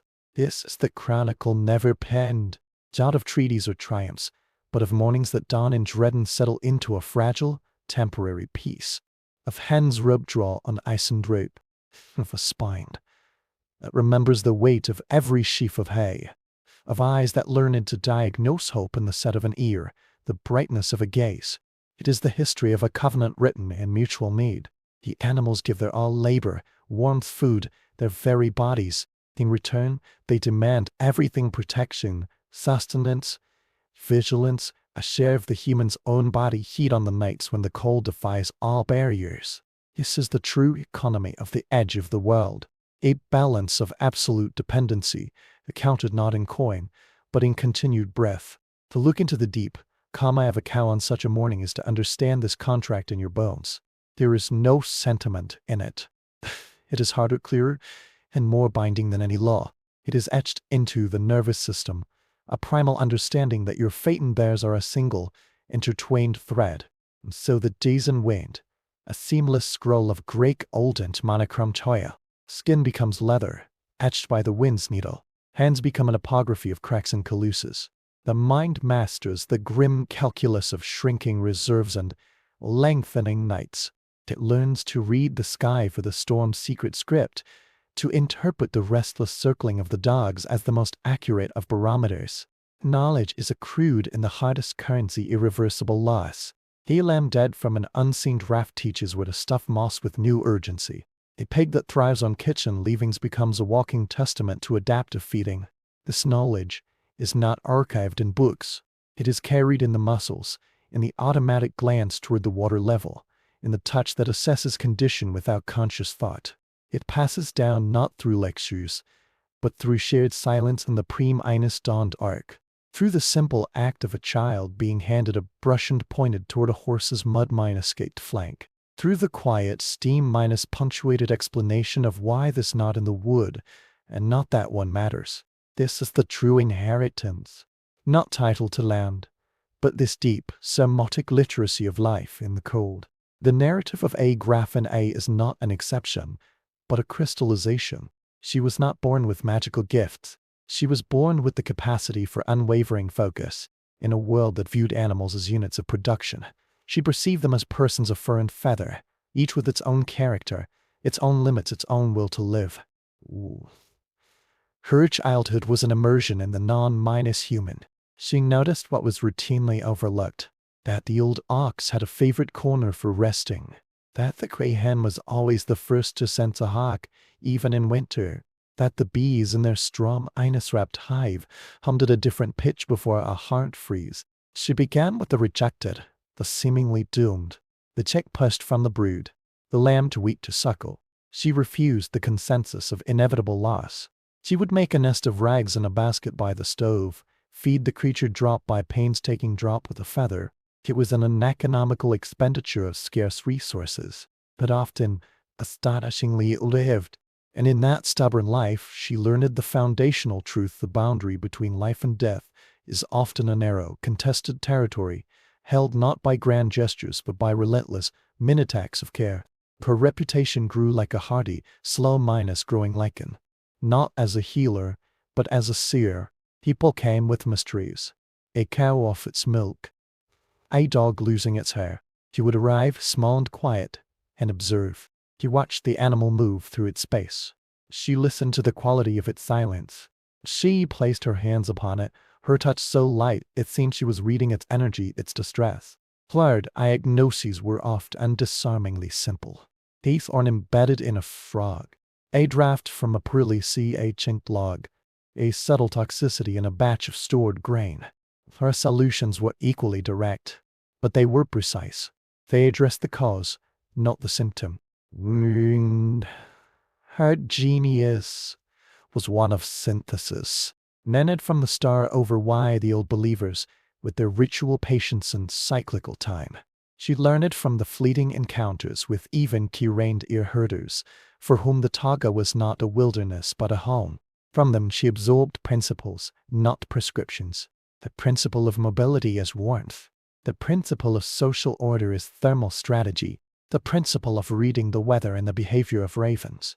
She adopted the Saka practice of the warming stone, divesting it of ritual and applying it as pure thermodynamics. A newborn foal, its core temperature plummeting, could be pulled back not by incantation, but by the careful, sustained application of radiant heat. He experimented. She built a small, separately minus to untested different insulating materials: moss, dried bracken, wool scraps. She mixed feed with rendered seal fat, traded from the coast, noting which animals maintained their condition.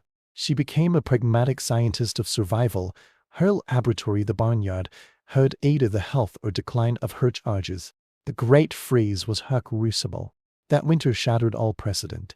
Birds vanished south in late summer, a silent, panicked exodus. Snow fell in September, wet and heavy, ruining to -3 of the hay where it lay.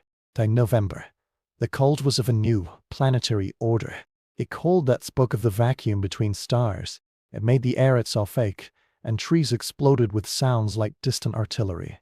In this, a graphene as accumulated understanding became a communal library, open to all. He moved through the settlement, a small, bundled figure against the infinite way. She did not wait for a summons. She visited barns, her gaze missing nothing. She showed a blacksmith how to craft a simple metal shield to reflect heat from a tiny stove back into the animal area. He taught a young mother how to prepare a poultice of warmed clay and herbs for a swollen joint. She helped an elderly couple dig a shallow, smoke-minus trench under the floor of their goat shed, where a slow, smoldering fire of damp heat could burn for days without flame. Her advice was never delivered as instruction. It was offered as shared perception. Look where the dog chooses to sleep. It is the warmest spot. Away from that draft.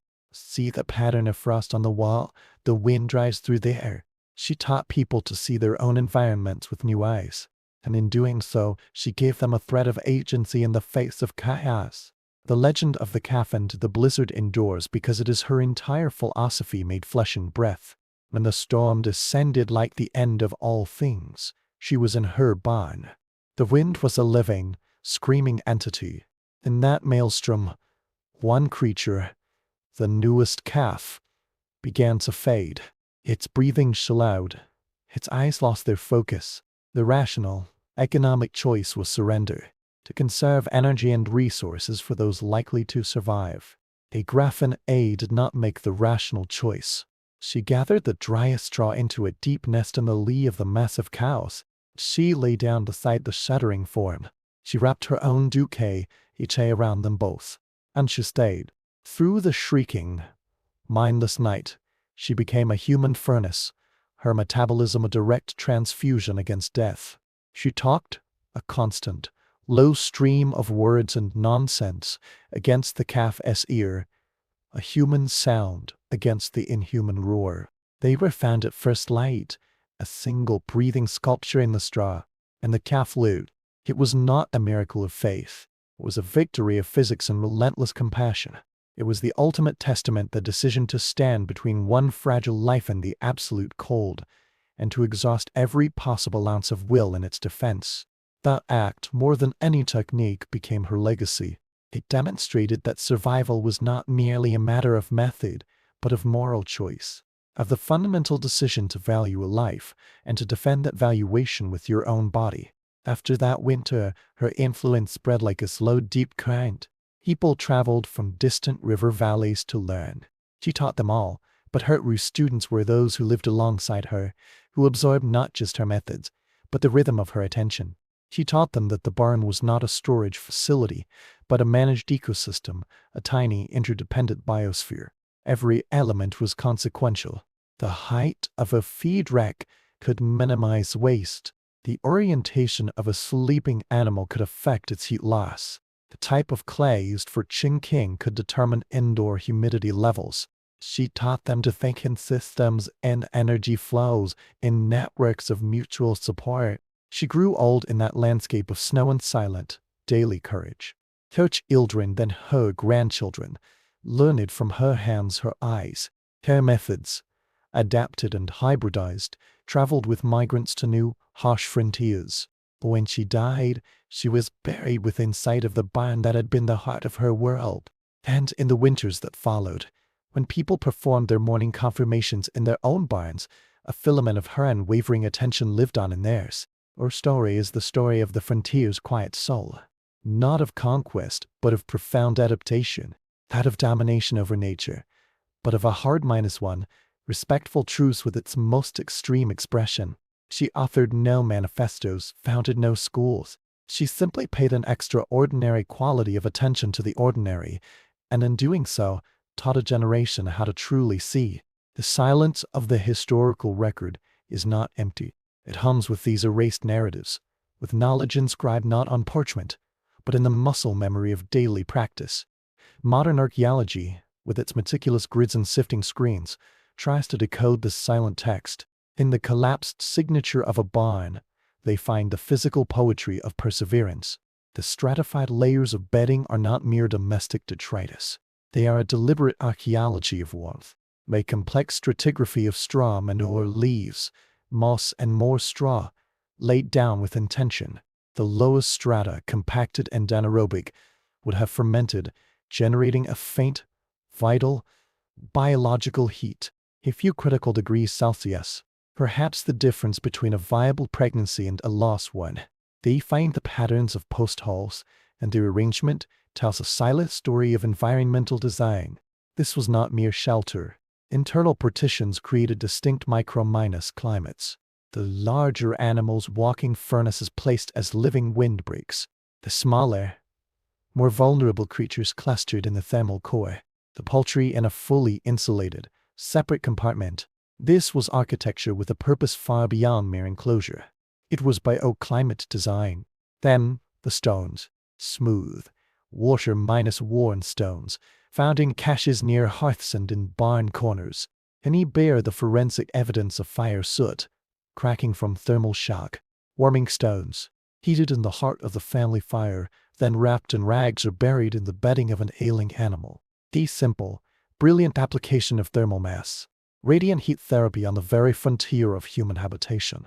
But some configurations resist straightforward interpretation. A careful circle of such stones, placed in a corner with no obvious utilitarian purpose. A line of them set beneath a threshold stone. Were these practical, ceremonial? On the frontier, that distinction often dissolved into irrelevance.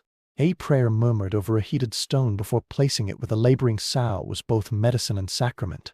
It treated the fear in the human heart as directly as it treated the hypothermia in the animal's body. The evidence of cultural transmission is stark, though absent from all written chronicles. Nabon Foundation reveals a pentagonal shape, alien to Slavic carpentry, but known in certain Finno-Greek building traditions.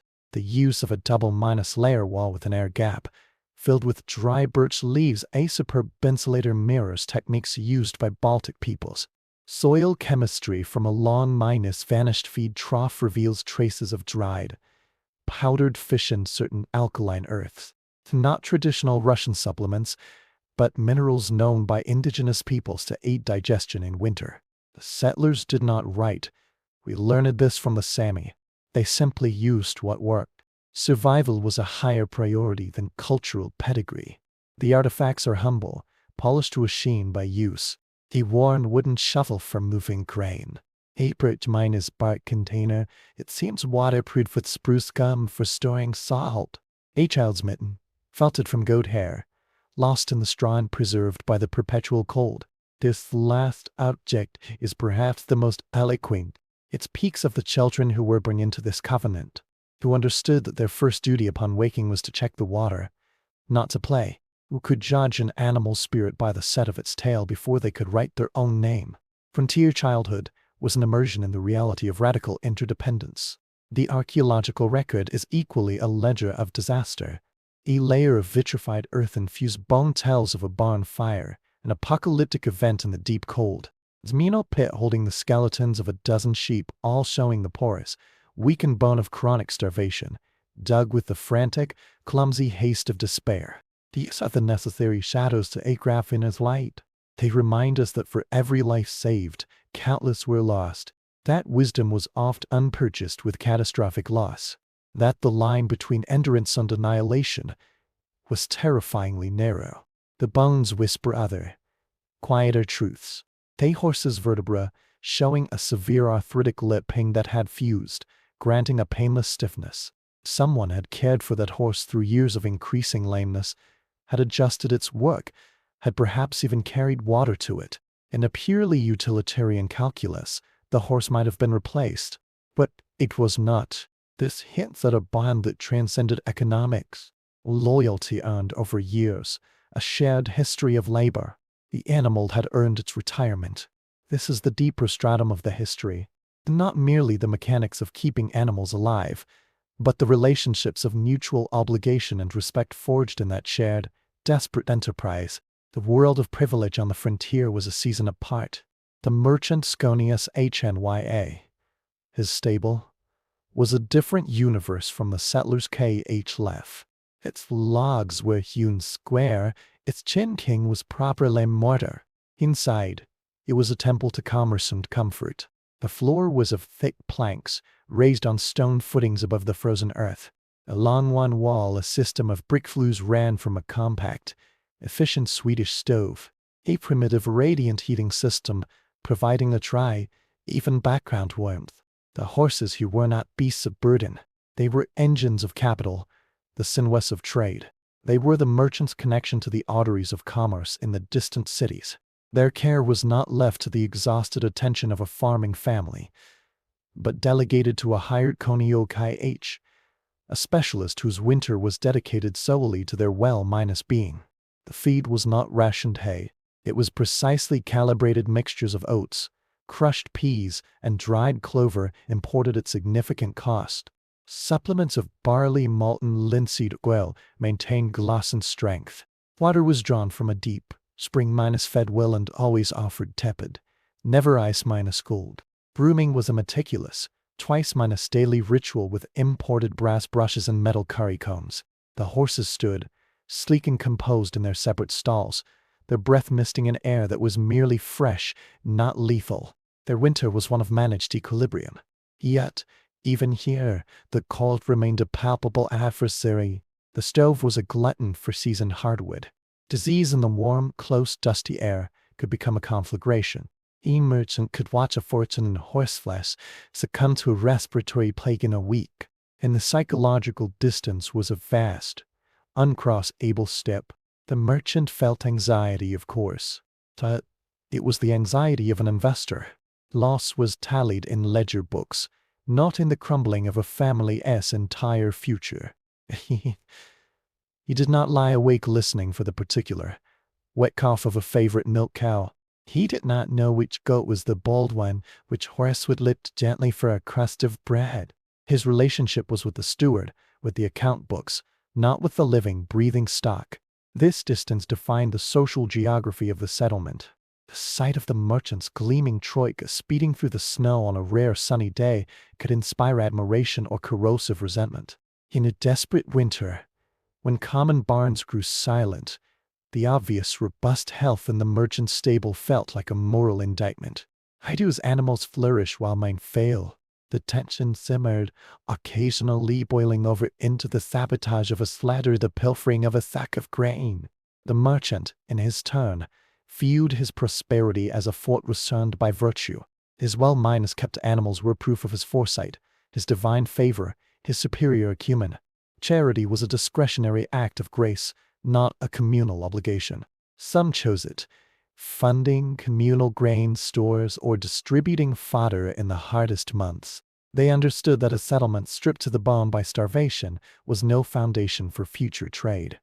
Others bolted their storehouse doors with greater determination, convinced that scarcity was a divine test of individual merit.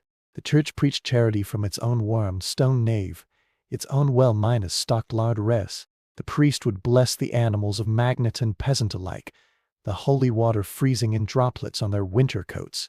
For a suspended moment, in the cloud of incense and the drone of old church Slavonic, they stood equal before God. The moment passed. The merchant returned to his climate-managed stable. The settler returned to the grim arithmetic of the hayloft. This equality was the human landscape upon which the natural drama of survival was staged. It added a profound social chill to the physical cold, the cold of isolation within a community, the cold of being observed in your struggle by those insulated by their resources. And through it all, the animals lived their immediate, urgent, unreflective lives. They comprehended no social strata. They knew only comfort or distress, satiety or hunger, the warmth of the herd, or the isolated bite of the wind on a flank. Their survival was the absolute, non-negotiable substrate upon which all human complexities were built. A horse could not pull a sleigh if it was dead. A cow could not give milk if its udder was frost-skilled. A dog could not raise the alarm if it had succumbed in the night. This was the fundamental, democratizing truth of the frontier. Wealth could cushion its impact. Knowledge could outflank it. But no one was granted a full exemption. The winter tested every soul, and its final verdict was always irrevocably binary. The legacy of those endless winters is not archived in state libraries.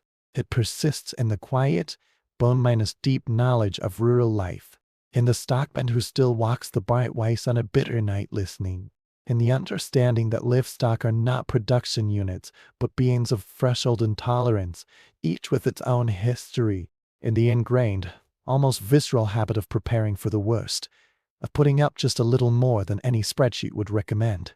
It resides in the faint, ancestral recognition, however muted by modern convenience, that we are not so many generations removed from that primal dependence, that our warmth, our food, our very continuity, are still ultimately tethered to the natural world, however cleverly we have hidden the mechanisms of that tether. To walk into a modern, climate-controlled dairy barn today is to walk among the ghosts of those older, harder spaces. The technology is unrecognizable. The steel framing, the automated milking systems, the computerized climate control, the precisely formulated total mixtrations. But the core, ancient question echoes with the same urgency. Are they warned? Are they fed? Are they content? The anxiety may be professionalized, the safety net engineered, but the essential covenant endures. We have merely renegotiated its terms with microchips and stainless steel. As we sit in our own assured, effortless warmth, gazing at a snow-dusted landscape through double-glazed windows, we might try for a suspended moment to inhabit that other reality. Not as pastoral romance, but as somatic, gritty truth. The deep, persistent take in the hands from breaking ice, the constant, great dread coiling in the gut before opening the barn door, profound, cellular exhaustion at the end of a day of cold, the smell of the barn not sanitized, but rich, complex, and vibrantly alive, the sound of quiet, collective breathing in the absolute dark, a symphony of persistence, and the feeling each and every morning of a heavy frozen door being shouldered open, the heart-stopping moment of vulnerability before the eyes adjust and the life senses begins. That suspended, breath-held moment contains the entire, unspoken epic, the hope, the fear, the duty, the fragile affection, the sheer, unbending will to see the dawn illuminate another day of shared, precarious existence. It is a history written in frost and breath, in straw and blistered hands, in vigilance and quiet defeat and stubborn victory. A chronicle where heroes are not those who conquer kingdoms, but those who simply continue, who rise in the impenetrable dark, who walk the 20 impossible paces through a screaming gale, who lift the frozen latch, and who, against the immense, indifferent silence of the cold, keep the small, stubborn, essential flame of life burning. The darkness before dawn is not passive. It is an active, heavy cloth pressed against the eyes, the mouth, the mind. Within it, the body knows before the facts form. Deep, familiar ache radiates from the hips, the knees, the Colt's calling card, left in the joints from the day before. Then, the specific, sharp memory, the animals, the inventorious ambles itself, unbidden and complete. The old gelding, his breath a steady cloud in the memory. The 2 milk cows, broadened patient. The 5 goats, a skittish parliament. The silent, feathered cluster in the far corner. The 2 dogs, whose ears hear storms hours before they arrive. They are not possessions.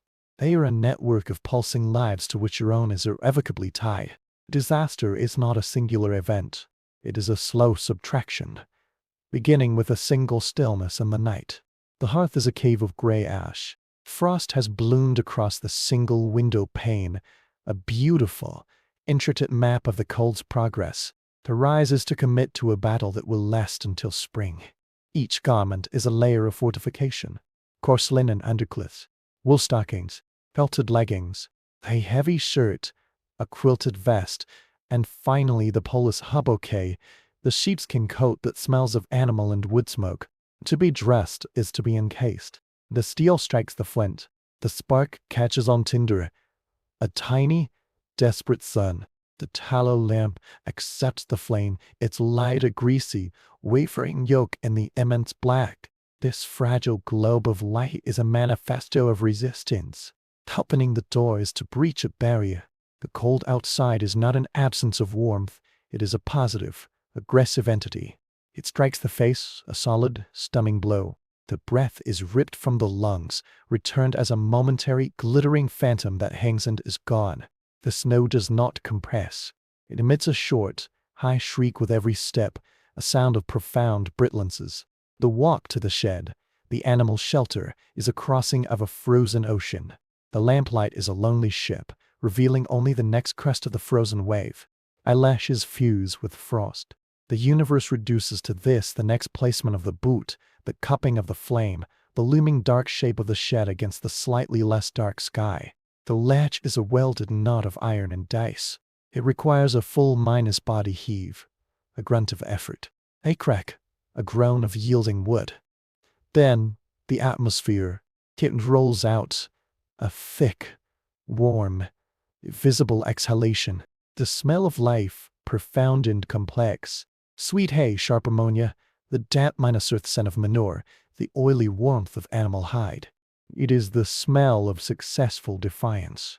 Inside, the darkness is populated. The lamplight falls on shapes that shift and sigh. Eyes, large and liquid, catch and hold the flame. 8 deep ruminants sigh from the cows. A shuffle of hooves on packed earth. The morning ritual is not a count. It is a tactile communion.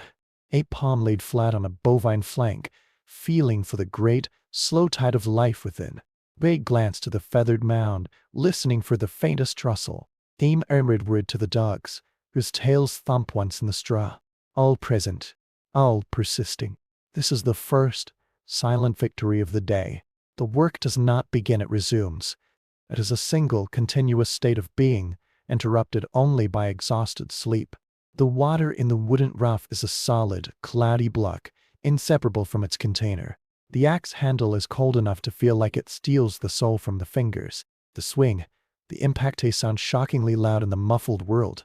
Shards of ice skitter like living things. The block must be removed, replaced with armfuls of snow to be rendered into liquid over a fire fed by wood that represents a day's labor. The water, the essence of life, becomes a tyrannical equation of time and fuel. The hayloft is a cave of dusty gold suspended in gloom. Each verkefuel lifted is accompanied by a silent, grim calculation. Heeks until the first green, mouths to feed, the margin, a narrowing crack of light. The hay is fluffed, fingers probing for the treacherous, gray fur of moldate silent, spreading poison. The horses are attended to first. Their massive bodies are bastions of contained heat. Legs are run from shoulder to hoof, searching for the treacherous warmth of inflammation, the subtle swelling of a sprain. Each hoof is cradled, ice and stone picked from the frog with a blunt iron tool.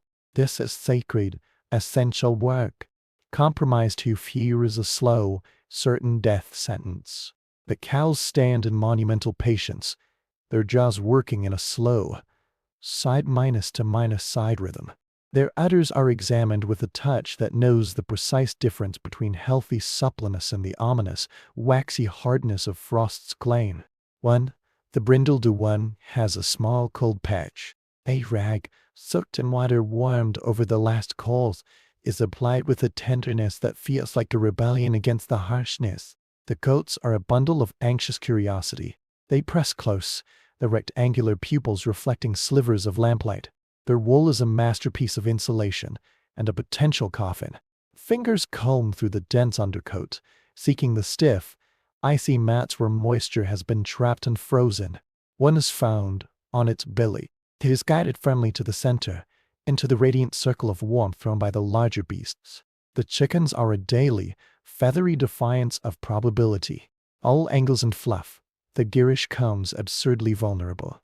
A scant handful of precious grain is scattered, and they descend in a silent, frantic pecking minus order ballet. They are the barometer of the cold. If they survive the night, the balance has not yet tipped irrevocably. The dogs are comrades, not pets. They are the ears in the long dark, listening for the wolf minus chorus that defines the night. They are the engine for the sled when a journey cannot be deferred. They receive the scraps, a token of shared fate. Their thick pelts are check dampness as the universal, insidious enemy. By what the feeble, gray light proclaims as midday, the world has merely shifted from black to a monochrome gray. The light offers no solace, only a change in the quality of shadow. The shed has become the entire known world. Its rhythms are internal, metabolic, eternal. The sound of CUD being ground, a steady, peaceful metronome. The soft snort of a horse, the rustle of straw, the wind, a constant low drone outside, testing the walls for weakness. The human identity dissolved into function works in a rhythm beyond conscious thought. The mind, unburdened by abstraction, anchors to minute, physical specifics, the way a particular good always tests the edge of the bucket with its lip first.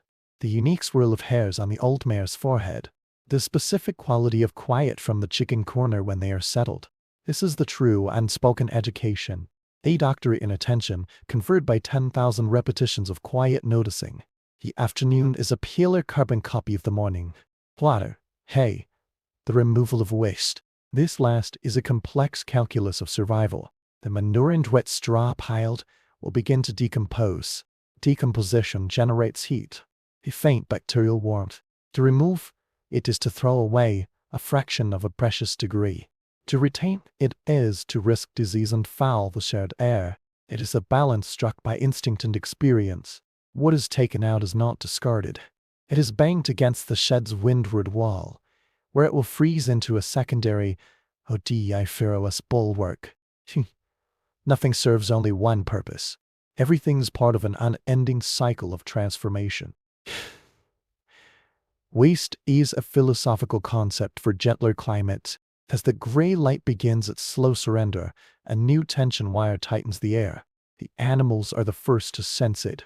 The dogs grow restless, pacing to the door and back, whining low in their throats. The horse's ears become active parabolic dishes, twitching at infrasensitive threats. The wind's droned itons rises in pitch and volume, becomes a shriek. It finds fresh imperfections, whistling through in thin, spiteful needles. The storm is mustering its forces. The final preparations are a ritual inscribed in muscle memory. The extra hay is forked down. Every vessel is filled to overflowing. The door is barred from within with a heavy squared timber. The animals are rearranged into a living fortress. The horses, the largest thermal masses, form the outer rampart. The cows and goats become the inner redoubt. The chickens are buried beneath an extra mountain of straw. The lamps are filled with the last of the precious seal oil. There will be no retreat to the house tonight. When the storm strikes, it is with a sentient, focused malice. The wind is a screaming entity, intent on scouring the world back to bedrock. Snow does not fall, it is manufactured horizontally by the fury of the gale. The shed groans in its bones, timbers creaking and popping in protest. Inside, the herd instinct takes primal command. Bodies press together, sharing warmth, sharing a fear older than language. The human sits on an upturned bucket, wrapped in a stiff horse blanket, a lamp at their feet. This is the vigil. Sleep is an impossibility. The ears strain, sifting the storm's roar for a cough. A groan of timber, the telltale drip of melting snow on a warm back. The lamp flame dances a deranged jig in the drafts, casting monstrous, leaping silhouettes on the walls. Time loses its forward momentum. It is measured in the periodic trimming of the wick, in the slow, stiff-legged circuits to lay a reassuring hand on a familiar shoulder, to offer the mute solidarity of touch. The cold, held at bay, begins a fresh, insidious infiltration. It settles deep in the joints. Breath plumes visibly even in this shared, lived minus an air. The animals' coats are frosted at the tips where their exhalations have condensed and frozen. The cosmos has shrunk to this a fragile bubble of shuddering light, the polyphonic rhythm of living breath, the chaotic, mindless fury beating at the gates. This is not bravery. It is a profound animal stubbornness, a refusal to let the silence win by default. It is the physical manifestation of an unspoken, absolute vow: I am here. We face this together. Dawn is not a solar event. It is a gradual dilution of the black, a slow retreat of the absolute dark. The wind scream subsides into a spent, ragged sigh. The storm has passed. The person stands, limbs protesting with sharp pains, and moves to the door. It takes full weight and desperate determination to shove it open against the new, sculpted drifts. The world outside has been erased and redrawn. A smooth, featureless plain of blinding white, fences, path, landmarks all consumed. But the shed held. The routine begins again. The confirmation. The brindled decal stands. The hardened patch softened. The mare's breathing is clear and deep. The goats are alert. Their jaws working. The chickens emerge blinking, shaking a fine powder of snow from their feathers. All present, all enduring. The digging out will be a day of crushing labor. But in this suspended, crystalline moment, there is only the deep, cellular gratitude for sheer, dumb persistence. This is the chronicle never inscribed on parchment, not of crowns and conquest, but of mornings that dawn in dread and settle into a fragile, temporary armistice, of hands cracked and bleeding from ice and hemp, of a spine that remembers the heft of every sheaf of hay ever lifted, of eyes that learn to diagnose hope or despair in the set of an ear, the brightness of a gaze. It is the history of a covenant written in the ink of mutual, absolute need. The animals give their all-labor warmth, food, their very bodies. In return, they demand everything: protection, sustenance, vigilance, a share of the human's own body heat on the nights when the cold defies all barriers. This is the true economy of the world's edge, a balance of radical dependency, accounted not in coin, but in the currency of continued breath. The look into the deep, calm eye of a cow on such a morning is to feel this contract in your marrow. There is no sentiment in it. It is harder, clearer, and more binding than any law devised by man. It is etched into the nervous system, a primal understanding that your fate and theirs are a single, intertwined thread. And so the days and wind, a seamless scroll of great old and monochrome toil. Skin becomes leather, etched by the wind's relentless needle. Hands become a relief map of cracks, calluses, and scars. The mind masters the grim calculus of shrinking reserves and lengthening nights.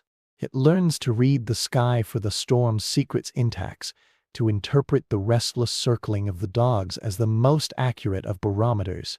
Knowledge is accrued in the hottest currency, irreversible loss.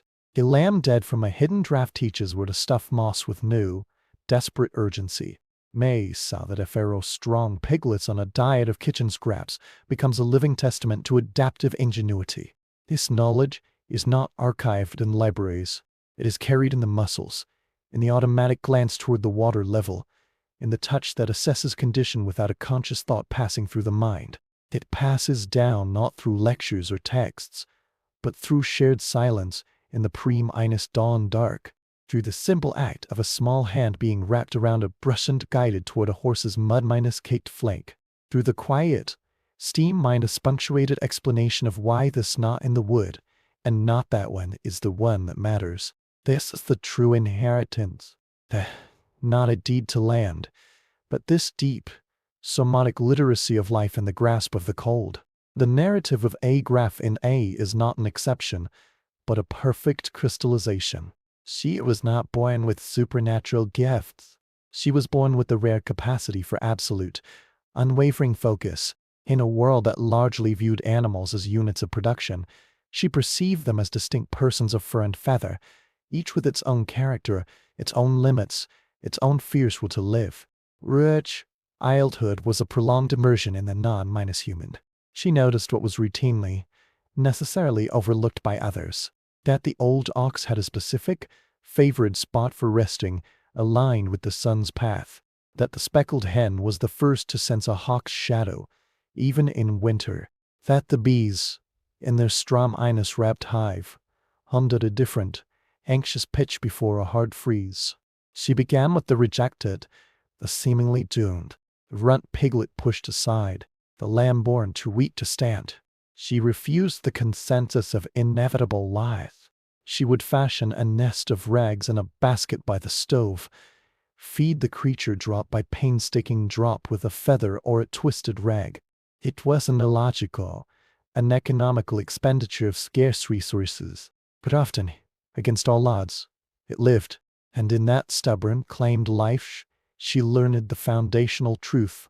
The boundary between life and death is often an arrow, contested territory, held not by grand gestures or superior technology, but by relentless, minute, exhausting acts of care. Her reputation grew not like a fire, but like a hardy, slow minus growing lichen on a north minus facing rock. Not as a mystic healer, but as a seeing one. People came with quiet mysteries. A cow whose milk had turned thin and blue. A dog that had lost its spirit, refusing to work. He would arrive, small and quiet, and simply observe.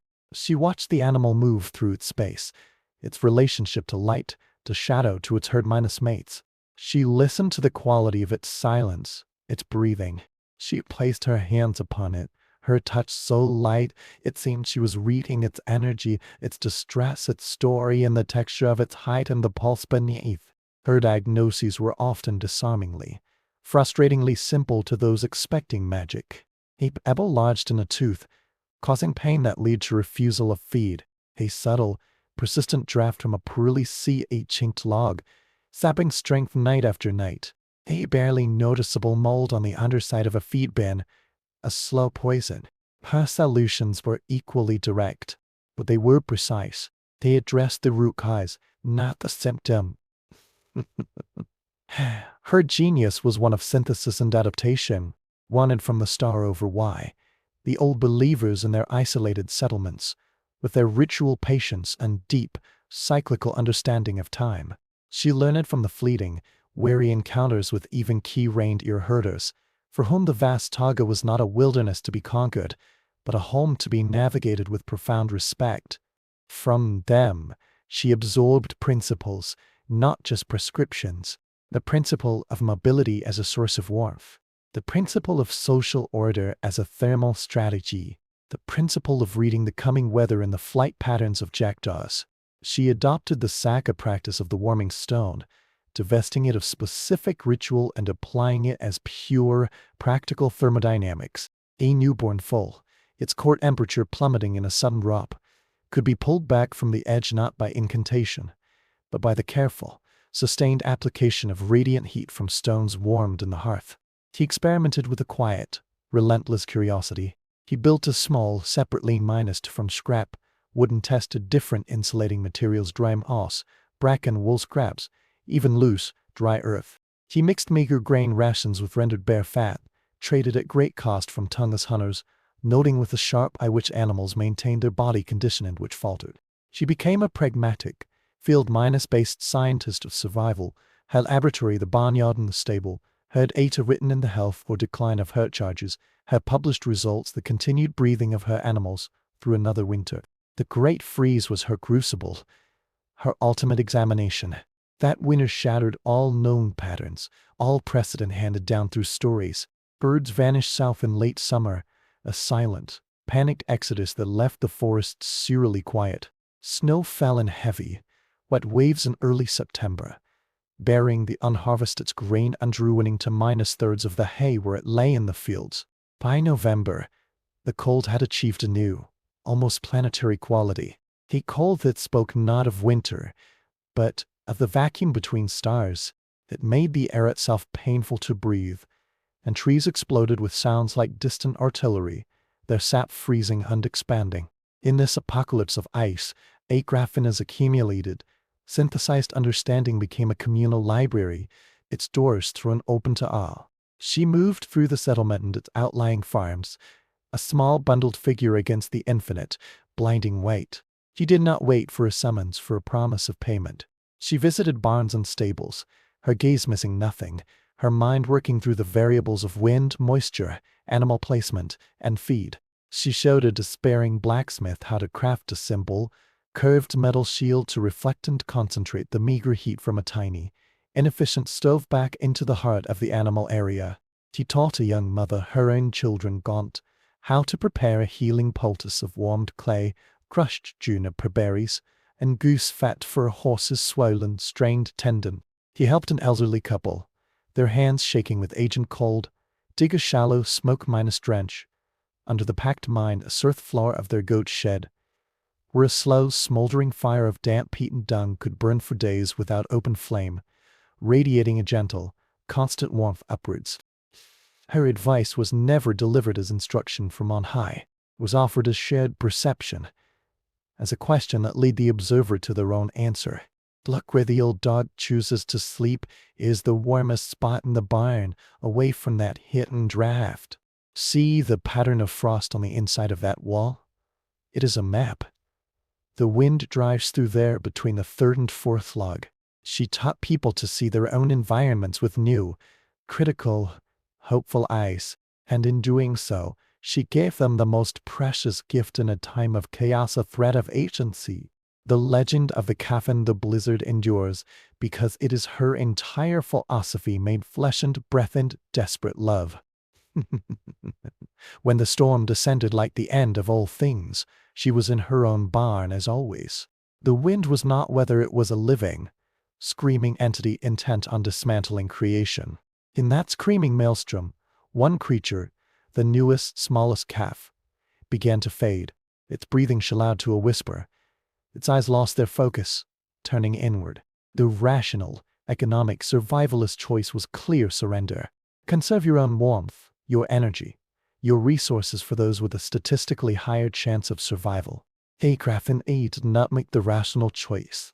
She gathered the driest, finest straw into a deep, cupped nest in the lee of the massive, warm-bodied cows, to lay down beside the shuddering, cooling form. She wrapped her own heavy ducache, her reindeer-hide coat around them both, sealing in what little heat remained, and she stayed, through the shrieking, mindless, less night. She became a human furnace, her own metabolism a direct, life-giving transfusion against the creeping death. She talked, a constant, low stream of words, names, stories, and nonsense syllables against the calf's ear, a human sound, a thread of connection against the inhuman, obliterating roar. They were found at first light, a single, breathing sculpture of woman and beast in the straw, the frost coating the outer folds of the coat, and the calf lived. It was not a miracle of divine intervention.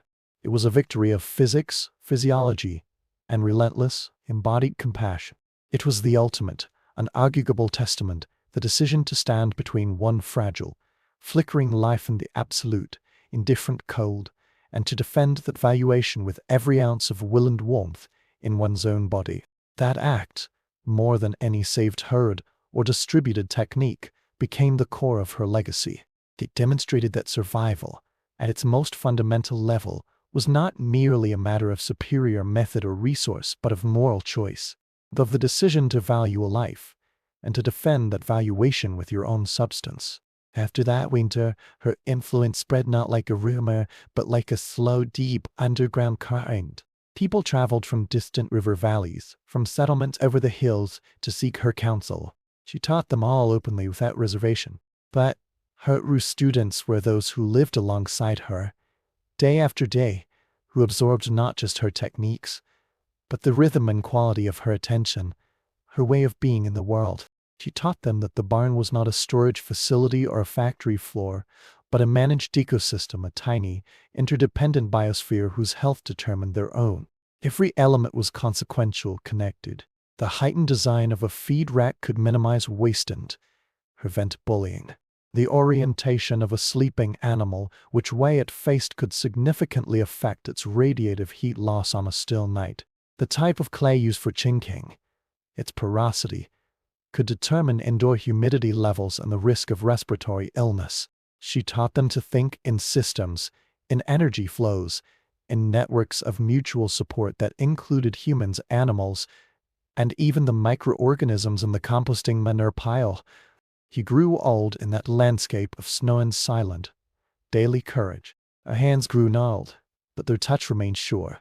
Her children, and then her grandchildren, learned from her hands, her eyes, the set of her shoulders as she studied an animal. Were her methods adapted, hybridized, misinterpreted, and rediscovered, traveled with migrants to new, harsh frontiers in the east and north. When she died, it was in the short, bright summer. She was buried on a small rise within sight of the barn that had been the steadfast heart of her world. And in the winters that followed, when people across the region performed the morning confirmations in their own barns, when they stuffed an extra wisp of hay into a crack, or positioned a newborn kid in the warmest spot, a filament of her unwavering, compassionate attention lived on in theirs. Her story is the story of the frontier's quiet, resilient soul, not of conquest and dominion, but of profound, ingenious adaptation.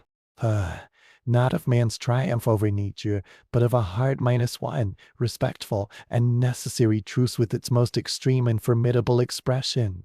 She authored no manifestos, founded no formal schools, left no written records. She simply paid an extraordinary quality of attention, patient, keen, and compassionate to the ordinary, and in doing so, taught a generation how to truly see, and in seeing, how to survive. The silence of the official historical record is not empty. It hums, vibrates, with these erased, embodied narratives, with knowledge inscribed, not on parchment or in ledgers, but in the muscle memory of daily practice, in the slant of a roof, in the way a hand checks a water bucket. Modern archaeology, with its meticulous grids, trowels, and sifting screens, tries to decode this silent, physical text. In the collapsed, moss-minus grown signature of a barn, they find the physical poetry of perseverance. The stratified layers of bedding are not mere domestic detritus, the trash of daily life. They are a deliberate, constructed archaeology of warmth, way complex, intentional stratigraphy of straw, manure, leaves, moss, and more straw laid down with purpose over a season. The lowest compacted, anaerobic strata would have fermented slowly, generating a faint but vital, biological heat. A few critical degrees Celsius. Perhaps the difference between a viable pregnancy and a lost one, between a weakened animal surviving a cold snap or succumbing to it. They find the patterns of post holes, dark stains in the earth, and their arrangement tells a silent, eloquent story of environmental design. This was not mere shelter from the wind. Internal partitions, now vanished, created distinct micro-minus climates within a single space. The larger animals' walking furnaces were strategically placed as living wind breaks and thermal buffers. The smaller, more vulnerable creatures, lambs, kids, sick animals, were clustered in the protected thermal core. The poultry were often housed in a fully insulated, separate compartment within the structure, a box within a box. This was architecture with a purpose far beyond mere enclosure from the elements, with sophisticated, vernacular bioclimate design. Then the stones. Smooth, water-1 stones of deliberate size, found in caches near hearth sites and in barn corners. Many bear the forensic evidence of repeated, direct fire soot ingrained in pores, surface spalling from thermal shock. Warming stones, heated in the heart of the family's hearth fire, then wrapped in rags or buried in the deep bedding of an ailing or newborn animal. A simple, brilliant, universal application of thermal math. Radiant heat therapy on the very frontier of human habitation, with a margin for error was zero. But some configurations resist straightforward, utilitarian interpretation. A careful, complete circle of such stones, placed in a corner with no obvious sleeping area or draft, a deliberate line of them set beneath a threshold stone, where no animal would lie. Were these practical, ceremonial protections, blessings? On the frontier, in the face of such vast, impersonal power, that distinction often dissolved into irrelevance. A prayer murmured over a heated stone before placing it with a laboring sow was both medicine for the animal and a necessary sacrament for the human soul. It treated the paralyzing fear in the human heart as directly as it treated the threatening hypothermia in the animal's body. The evidence of cultural transmission, of silent, pragmatic borrowing, is stark and compelling, though absent from all contemporary written chronicles and settler diaries. A barn foundation reveals a heap-iconal shape, utterly alien to standard Slavic rectangular carpentry, but known in certain Finno-minus, Ugric and domestic building traditions.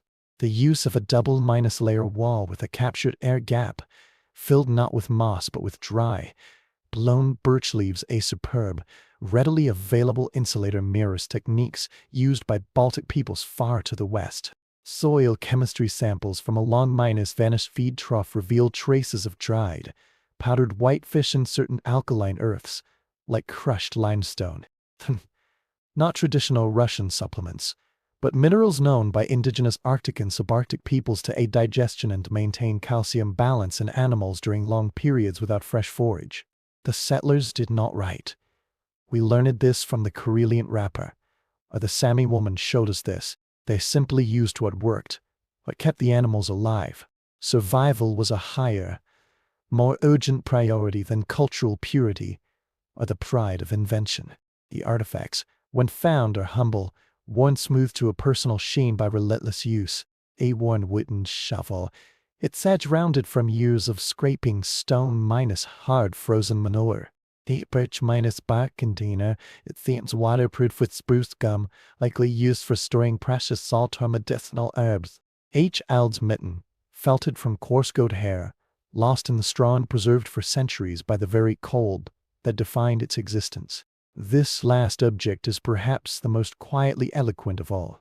It speaks, without words, of the children who were born into this covenant of mutual care, who understood from their earliest memories that their first duty upon waking was not to play or to study, but to check the water bucket, to scatter a handful of grain, who could judge an animal's spirit, its health, by the set of its tail or the brightness of its eye long before they could read their own name or recite a prayer. Frontier childhood was an immersion, not an education, in the reality of radical interdependence. The archaeological record is equally, necessarily, a ledger of disaster, of failure. Layer of vitrified earth infused, calcined bone tells the unmistakable story of a barn fire, an apocalyptic event in the deep cold, where escape was impossible and loss was total. A communal pit, dug with frantic, uneven haste through frozen soil, holding the jumbled skeletons of a dozen sheep, all showing the porous, weakened bone structure of chronic, severe starvation. These are the necessary shadows, the dark contrast to Agrafena's narrative of lightened preservation. They remind us soberly that for every life saved through knowledge and care, countless others were lost to the sheer, overwhelming scale of the challenge. That wisdom was often purchased with catastrophic, personal loss. That the line between endurance and utter annihilation was terrifyingly narrow, and many crossed it. The bones, however, whisper other, quieter, more subtle truths. A horse's vertebra excavated from a homestead midden shows severe osteoarthritic lipping that has, over time, fused, granting the animal a stiff but likely pain-free old age. Someone had cared for that horse through years of increasing lameness and stiffness. They had adjusted its work, had perhaps carried water to it when it could no longer walk to the trough easily, had given it a place of honor in the warmest corner. In a purely utilitarian, economic calculus, the aging horse might have been slaughtered for meat and replaced with a younger, stronger animal. But it was not. This hints at a bind, a relationship that transcended simple economics. A loyalty and respect earned over years of shared labor, a debt of companionship that was paid in care. The animal had earned its peaceful end. This is the deeper, richer stratum of the history, not merely the mechanics of keeping animals alive, but the complex relationships of mutual obligation, respect, and even affection forged in the daily, shared enterprise of survival against impossible odds. The world of privilege on the frontier, the merchant, the minor official, the prosperous miller existed in a season apart, a climate of its own making. The merchant's Conius H&YA, his dedicated stable, was a different universe from the settler's KH Lav. Its logs were hewn square and true, its chinking was proper slaked lime mortar, mixed with horsehire for strength. Inside, it was a clean, orderly temple to commerce and controlled comfort.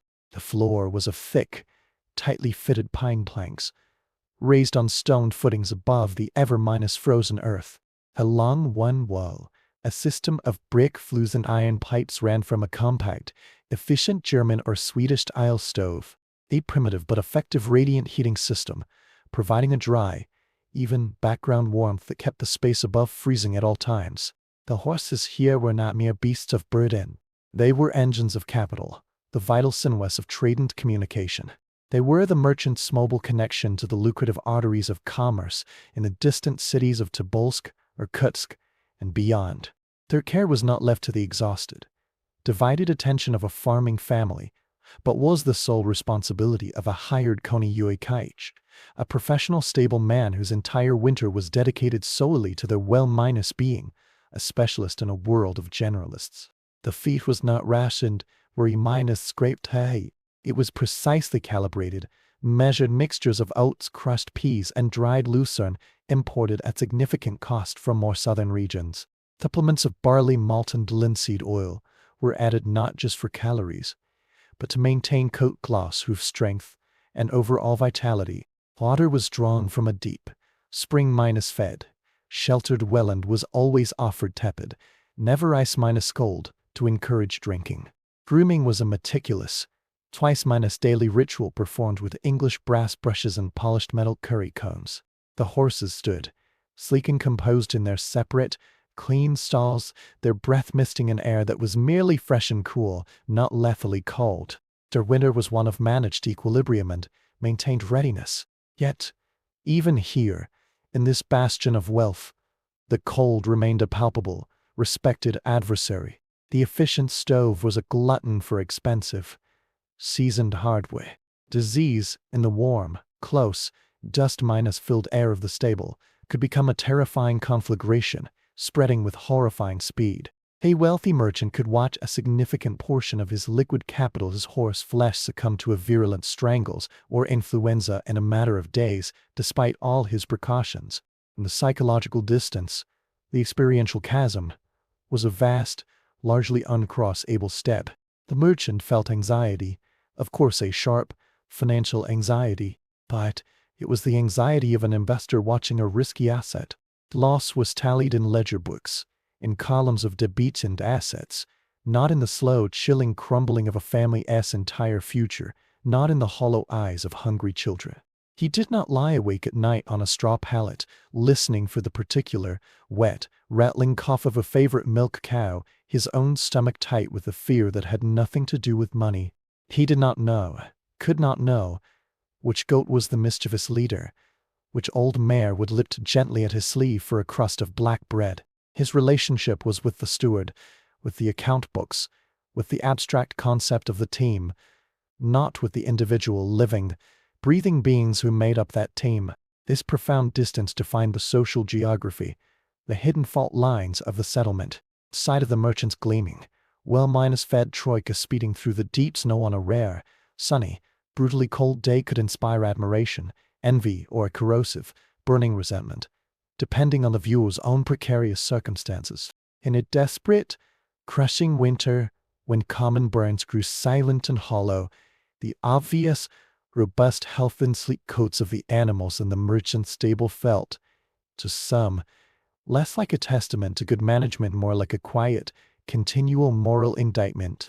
His animals flourish in warmth while mine starve and freeze in the dark. The tension simmered beneath the surface of necessary civility, occasionally boiling over into the night-timed sabotage of a merchant sled runner, the mysterious pilfering of a sack of oats from his storehouse, or the poisoning of a particularly valuable guard dog. The merchant, in his turn, viewed his prosperity and the comfort it purchased as a fort discerned by personal virtue, shrewdness, and divine favor. His well-cut animals were proof of his foresight, his prudent management, his superior understanding of the world. Charity in this view was a discretionary act of grace, a voluntary benevolence, not a fundamental communal obligation born of shared vulnerability. Some merchants, guided by a deeper ethic or a longer term understanding of community, chose this path. They funded communal grain stores, distributed fodder in the hardest months, or opened their stables, outer sheds to the weakest animals of their neighbors. They understood, practically, that a settlement stripped to the bone by starvation and loss was no foundation for future trade or stability.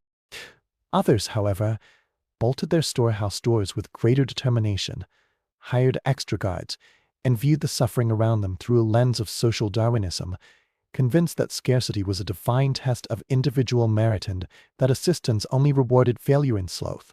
The established church, the arm of spiritual and often temporal authority, preached charity and compassion from its own warm, stone-built nave, its own well-stocked larder filled with tithes. The priest in his heavy vestments would perform the annual blessing of the waters and extend this blessing to the animals, sprinkling holy water on the noses of the merchant's prized stallion and the settler's bony milk cow alike.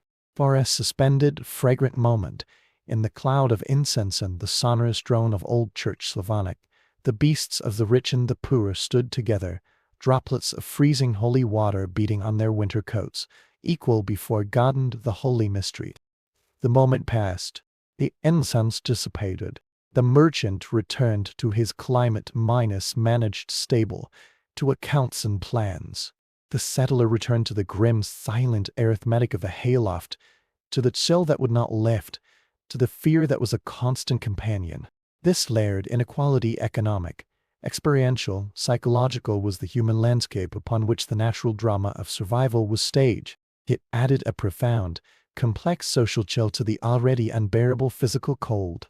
The cold of isolation within a supposed community. The cold of being observed in your most desperate struggle by those insulated not just by woolen log walls, but by resources and the psychology of security. Then through it all, the animals lived their immediate, urgent, unreflected lives. They comprehended no social strata, no economic theories, no theology.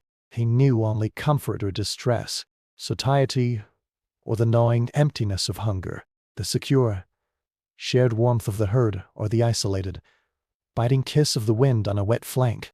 Their survival, simple, absolute, biological, was the non-negotiable substrate, the bedrock upon which all these human complexities, hierarchies, and dramas were ultimately, precariously built.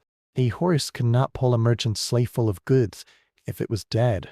A cow could not give milk to feed a settler's children if its udder was frost-skilled. A dog, whether it guarded a mansion or a hut, could not raise the alarm against wolves if it had succumbed to the cold in the night. This was the fundamental, brutal, democratizing truth of the frontier. Wealth could cushion its impact, could widen the margin for error. Knowledge, like a graphenaz, could outflank it, could find clever solutions within severe constraints. But no one, not the wealthiest merchant, nor the most knowledgeable herder, was granted a full, absolute exemption. The winter, in its final accounting, tested every soul, every household, every herd, and its verdict, delivered not with malice, but with immense impersonal force, was always irrevocably binary. The legacy of those endless, testing winters is not archived in the state libraries of Moscow or St. Petersburg. It persists, instead, in the quiet, bone-deep, often unspoken knowledge of rural and northern life, in the rhythms that outlast theories, in the stockman who still, instinctively, walks the barn twice on a bitter night, listening not just with his ears but with his whole being, in the ingrained understanding, passed down like a recessive gene, that livestock are not mere production units, but complex beings of threshold and tolerance, each with its own history and its own claim to care, in the visceral, almost compulsive habit seen as eccentricity by the modern, just time world of preparing for the worst, of putting up just a little more than any logical calculation or spreadsheet would ever recommend. It resides in the faint, ancestral recognition, however muted by central heating and global supply chains, that we are not so many generations removed from that primal, stark dependence, that our warmth, our food, our very continuity, are still ultimately tethered to the natural world and the animals that bridge it for us. However cleverly we have hidden the mechanisms of that tether behind glass wire and digital displays. To walk into a modern, climate-controlled, automated dairy barn or thoroughbred stable today is to walk, whether we sense it or not, among the ghosts of those older, harder, quieter spaces. The technology is unrecognizable, transformative. The steel framing, the automated milking systems, the computerized climate control, the precisely formulated, scientifically balanced total mixed rations delivered by conveyor. But the core, ancient, driving question that pulses beneath all the technology, all the investment, all the management plans, echoes with the same primal urgency. Are they worn? Are they fed? Are they content? The anxiety may be professionalized, compartmentalized, managed through insurance and veterinary protocols. The safety net may be engineered from steel and synthetic polymers and emergency generators. but the essential, ancient covenant, the responsibility for the life in your care endures. We have merely renegotiated its terms, using microchips in stainless steel and molecular biology instead of moss, felt, and stubborn bodily love. As we sit in our own assured, effortless warmth, gazing at a snow-dusted landscape through the perfect clarity of double-glazed windows, we might try, for a suspended humble moment, to inhabit that other reality.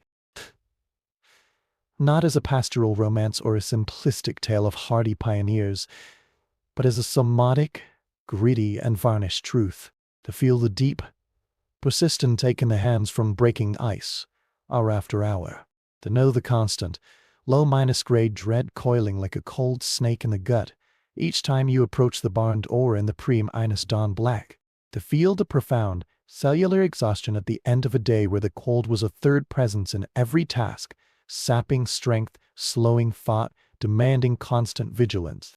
To smell the air of the barn not sanitized with disinfectant, but rich, complex, and vibrantly, nestly alive with the scent of hay, manure, milk, and animal breath. To hear the sound of quiet, collective breathing in the absolute dark, a symphony of persistence against the silence of the frozen world outside.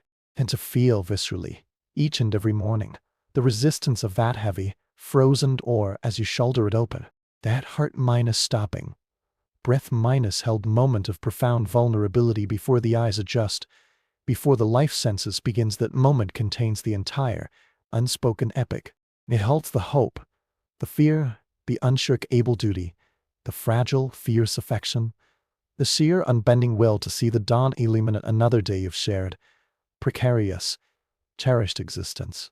It is a history written not in ink on paper, in frost on breath, in straw beneath blistered hands, in the quiet of vigilance and the roar of defeat, in the stubborn, silent glow of victory. It is a chronicle where the heroes are not those who conquer kingdoms or amass fortunes, but those who simply, doggedly continue, who rise in the impenetrable dark, night after night, winter after winter, who walk the 20 impossible paces through a screaming gale because there is no other choice, who lift the frozen latch, every muscle protesting, and who, against the immense, indifferent silence of the cold and the turning of the earth, keep the small, stubborn, essential flame of life burning, passing it from their own hands to the warm, trusting muzzle of another creature, again and again, until the spring finally, mercifully, comes.